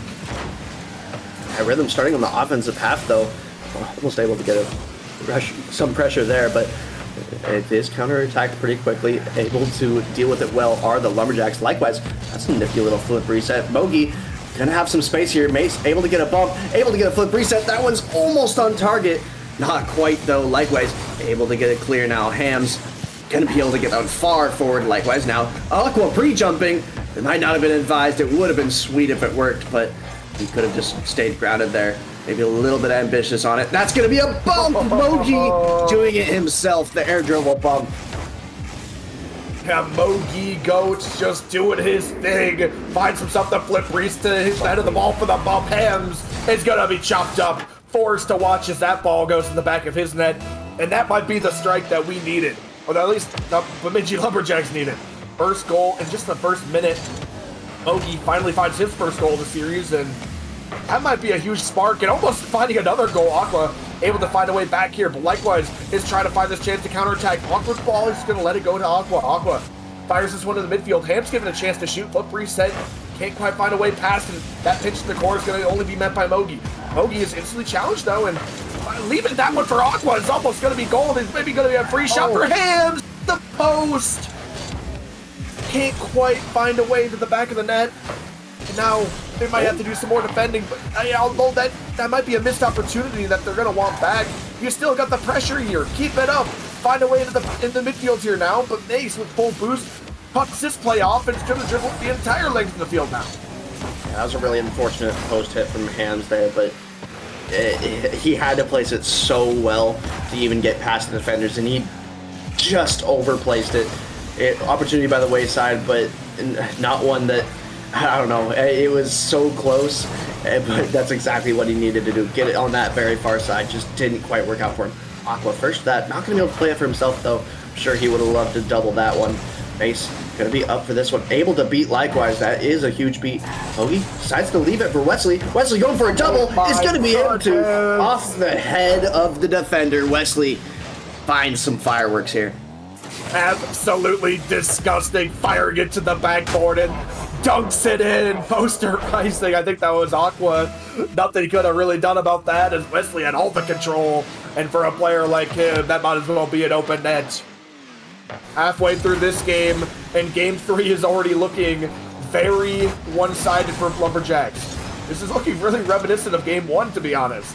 Even game 2, but the roles are reversed. 2 players pre-jump in this ball. Now Hams and Aqua trying to get a piece of it, but now it might leave. Likewise, an awkward position, and that touch, not exactly the one he was looking for, but it's just going to be enough to get them out of this awkward situation. 50-50 comes through. Hams has a chance to play with this ball now. Or sorry, my bad, Mace. Mace is going to be leading out to Mogi. Mogi into the corner, but can't quite find that touch. Wesley for the shot is good. Aqua, even better save. And it's just so awkward. Mogi up the post. It's going to be tough to keep this pressure. Oh my goodness, flip resets off the bar again. This defense is shaky, but it's just good enough. It just seems like their defense is being held together by duct tape, but it might just be enough to survive. But albeit they're back in their half once again, and this Lumberjacks are just slicing and dicing through everything that they're being thrown at. Yeah, I have no idea how that didn't end up being a goal. The duct tape analogy is perfect for that one. It just didn't look solid enough, and it didn't look solid enough there. Not getting the touch to the corner that he wanted. Aqua just didn't make, it just kind of flubbed on it. And Mogi, we'll put that one dead center of net. I love flub. Flub is a word, you know. It just didn't go where he wanted it to, and Lumberjacks will absolutely capitalize, but it's really built from the pressure. Obviously, that was a missed touch from Aqua, but eventually something like that's going to happen after that much pressure goes through. And wow, that pinch almost goes flying in. Almost going to be another one there for the Lumberjacks. Not quite, though. Likewise, is going to be able to get the clear. They have to start something. And immediately as they try starting something, the Lumberjacks are just going to be ensuing more pressure on different pages. I think Mogi demoed the person I think Mace was trying to dunk. And unfortunately, that's the result as the ball just bouncing across the goal line. But with a minute left, I don't think they're going to mind not being up 4 because they're still up 3. That one's going to be fired across the box again. Mogi just keeping it in. Aqua is trying his best to break free, but his shackles are heavy. And another just loose ball, it seems like, and Wesley's able to take complete control again. Looking for maybe a 50-50. Likewise, can't even find that as Mogi is going to be the intercept of that ball. And it just keeps, every time they get the ball, it seems like Aqua finally has possession again, but with no boost, you can't turn that into a counterattack. And only 30 seconds left on this clock now, Clash. And the Rhythm still beat 3. This is an exact storyline of last game. Yeah, it's so wild. It's just a complete flip again. It was super dominant from the Lumberjacks to start game 1, and even in the start of game 2. And now it's just so dominant from the Lumberjacks again, coming back into game 3 after Rhythm found some life in game 2. But really, after 2.5 games of dominance from Lumberjacks, now they are on match point. They only have to play one more solid game, and they can take this series. Yeah, if I was the Rhythm right now, I'd be looking for another problem on my PC and just start it because, I mean, genuinely, this looked absolutely one-sided once again. And I would be looking for any excuse to slow this Lumberjacks team down right now. I mean, they have been steamrolling. The second they get rolling, there's no stopping them. Everything just turns to mashed potatoes. I mean, it is just absolutely insane. But, you know, you got to start somewhere, and it's going to have to be found in Game 4 here. Game 4. But, I mean, Rhythm, they did it once. You know, they found a way to get back on the feet. They found a way to, you know, find that game, and super confidently as well. But, you know, as we just asked if Lumberjacks were able to bounce back, or we asked, you know, Rhythm, they're able to bounce back. Now it was if the Lumberjacks could bounce back, they did. But now we need the bounce back for the Rhythm. And as we've seen so far, I wouldn't be completely surprised. And I mean, I forgot to mention this after last game, but we're already, this is our first non-sweep of the night, so I just want to give a round of applause to everybody. Hooray! And of course, the first time I've ever predicted something to go as a sweep, it doesn't. But here we go. Into game 4 and match point. Lumberjacks looking to close this out in 4. Rhythm trying to force that game 5. They're going to have the first opportunity here in game 4. It's to the backboard. Aqua can finish it. He just can't quite find the angle. Likewise, he's trying to keep the pressure, but with no boost. The slot is just not there in his arsenal. Midfield pass for Mogi. Mogi's almost putting that underneath the bar, but it's shut down again. And now, as the pressure is already ensuing, I'm already fearing for the Rhythm.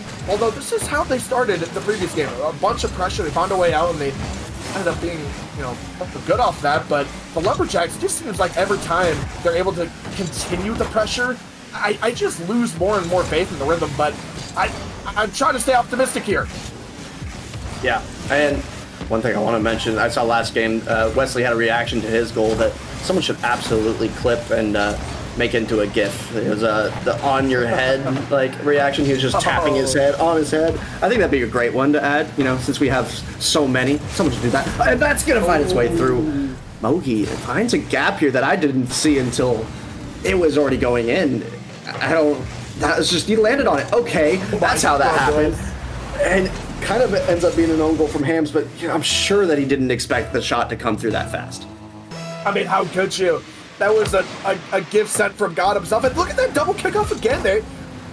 That wasn't just a one-time fluke thing. I think it's an actual kickoff that they're going for.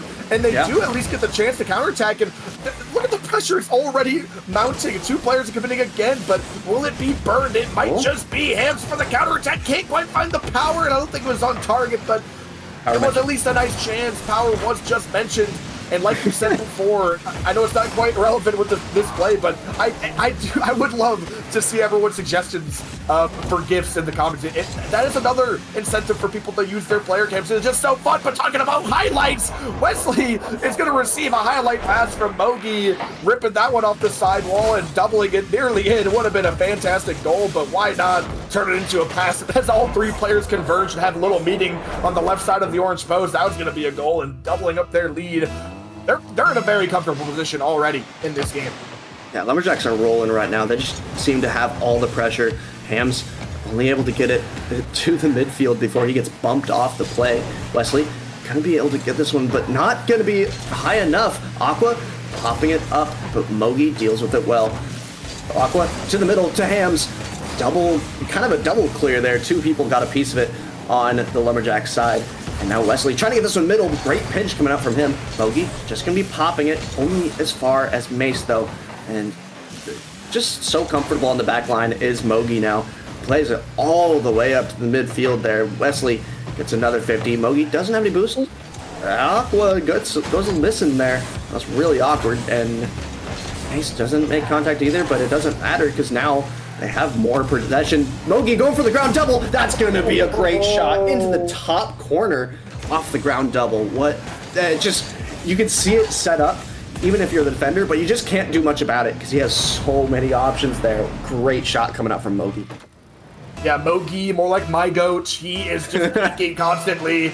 He just always finds a way to be so creative, using the ceiling, using the sidewall, this time using the floor, doubling it in, but a chance is immediately found off the kickoff, and Rhythm will not be being killed over as easily as in the other game. They're already finding some life back here. Finding one off the kickoff, and that's going to be huge for the Rhythm. 3 goals seems like a mountain sometimes, but 1 goal is really, if you find one kickoff goal, which, we're talking about kickoff strikes, but it's just always the Lumberjacks that are pulling them out. That's another fake kickoff for them, and they've been doing double kickoff, fake kickoffs. I feel like it's the Rhythm that might need to mix it up, but as they keep playing standard, Lumberjacks are willing to take those chances. Yeah, absolutely. Anything to try to get something going, because, again, the Lumberjacks have dominated now for 3 games total, with only missing out on half a game in game 2, where Rhythm found what they were trying to go for. And Aqua plays this one down. That's a great pass, but cut off well by Mogi. Now counterattack incoming. Great demo. There's one person back. Likewise, deals with it so well. Being alone there. Wesley goes missing on purpose. It was it worked so well as a fake. Now a back pass coming. Just playing possession is this Lumberjack squad. Wesley going for a flip. Mogi didn't quite read it though. Just works as bumps though. He's just landed on top of that defender. Fake coming out from Mogi. Leaves it for Mace again. Likewise, great control touch from him, but they have to get this thing going. I can't lie. In this last game here, Mogi has just seemed to ascend to the next level. He's just looks like he's just operating at different speeds, and every touch he makes seems to be so unbelievably impactful. And he just looks like a monster out there right now. I don't know if it's the warm-up games that was necessary. In previous games, looked like he was enabling his teammates, but now he's just pre-jumping everything. There he is again, just flying at the ball because he feels like it, and it just works out anyways. Look at that insane touch. Although it ends up outplaying his own team and leaving Mason in an impossible spot, and they will get scored on for it. Even with this, I'm still just so confident the Lumberjacks. It feels like at any point in time they could just stop going for these troll plays and find a way back, but I will say that troll might cost them. And now only being up by 1 goal. No kickoff strats here on the kickoff. In fact, Mogi's even going to get 1 more possession of full boost. This is absolutely dangerous. This is what no team wants to see. Almost having an incredible play, taking multiple players diving on that to keep Mogi out. But as 20 seconds left on this clock clash, Rhythm need a way out now. Yeah, and it's going to be in the hands of Aqua. He has that mechanical skill to try to get it through, but Mogi trying to answer the other way. Aqua going to be in a huge chunk. That's going to find its way through. Rhythm tie it up with 6 seconds left, and as you said, that the goal that they let through absolutely did punish them there.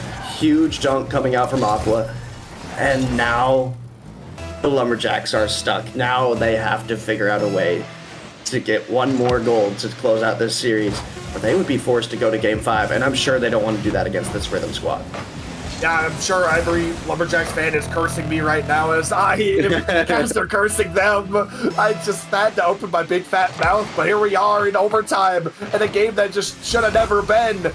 Wesley clearing this one to Mogi, and it's shut down temporarily, but maybe not the touch he wanted. Mogi goes ahead looking for multiple bumps. He got one demoed and was harassing the backline, but it's able to survive just temporarily. That double commit might cost him. Mogi with the catch. Now, one running ahead. They're just barely able to get back. Hams on the defensive end, just doing wonders. And now this midfield pass being shut down by Wesley, but maybe not the touch he wanted.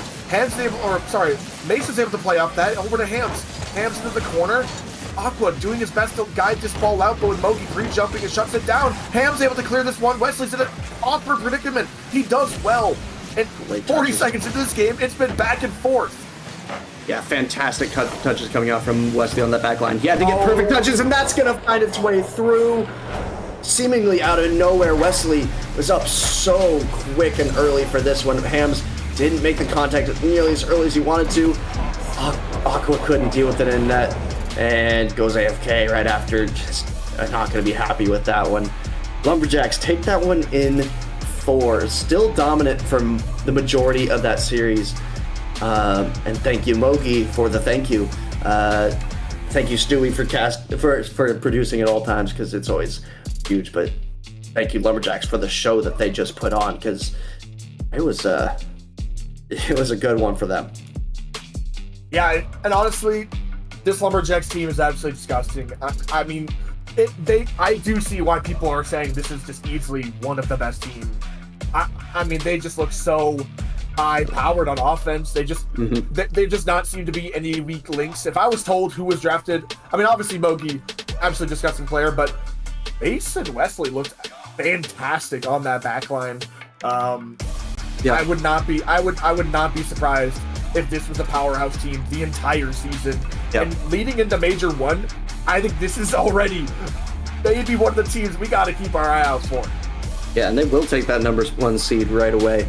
They're currently in that position, so already on paper too, that team to beat right at the top. So, oh my goodness, the shots coming out from Mogi. He had 8 that game. Just so much firepower coming out from that Lumberjack squad. And yeah, going into the rest of this season, it's going to be, they're going to be the team to beat unless something crazy happens where some other team ascends or makes a move or something. And they just look so good in that series. Yeah, but everything can change. You know, everything can change. Teams can find their rhythm. Not to make a pun, but you also do have to look at the rhythm. They found it out for one of those games. They found some sort of strategy that seemed to work. I don't know if that was all credit to them or maybe it was mistakes that Lumberjacks were making, but either way, they found a way into this series. A team that was definitely the underdogs, but they found a way to completely dominate one of those games. If they can repeat that form, I mean, this Lumberjacks team might at least have some sort of an Achilles heel, but I mean, that's not for me to figure out. That's for some other teams to figure out, thankfully, because I know I wouldn't be doing much out there myself. But Aqua, Hams, likewise, they fought well today. And, I mean, even just finding themselves in that overtime in the end there were so many doubters going into today. And I think they turned some heads. I think, despite being 0-2 currently, I think they're able to bounce back, and especially going up against one of the best teams. And although a tough loss last week going against you, I think this at least gives them some building blocks to work off of. Yeah, they didn't look that bad. It was just, it felt like Lumberjacks were playing so well. They still probably are going to end up having to make a move if they want to contend for that win, because they're going to have to play teams like this Lumberjacks team, who, unfortunately, they were better in this series. They were better throughout. Sometimes the team that plays better doesn't always come out with it. That was absolutely not the case in this one. Lumberjacks did look dominant. So, man, it's going to be interesting seeing how teams progress. I think the Rhythm have some life and have a way to bounce back from these couple of losses. but we'll see if they have the mental fortitude to, because those are some tough losses. 2-2. Anyways, been a fantastic stream all around though. We had some very solid matches today. A couple sweeps here and there, but we had a goal line in that last game. We went to game 4. You know, either way, lots of Prem to come. I think we got one more week before the major, so yes, huge implications. Now that we're over the halfway point before Major 1, I mean, I don't really have much else to say other than I'm excited to see some more Rocket League next week. I hope everyone comes back out and a whole another week ahead of us before the major. But yeah, I'm just excited to get there and look forward. We should have all 3 streams ready. I'm hearing in. Rising Star, stay tuned. We're on the radar. Don't worry. Last week was just a mishap this week. This week we are all ready to go. Or sorry, next week. So just stay tuned for that. Make sure to, if you have those Prime subs, please just launch those in. And that's all for me, Clash. Any other closing marks? No, great games today. I got to watch a little bit of the first one, but yeah, good series. And we'll be back Thursday for some Rising Star. We'll be seeing you then.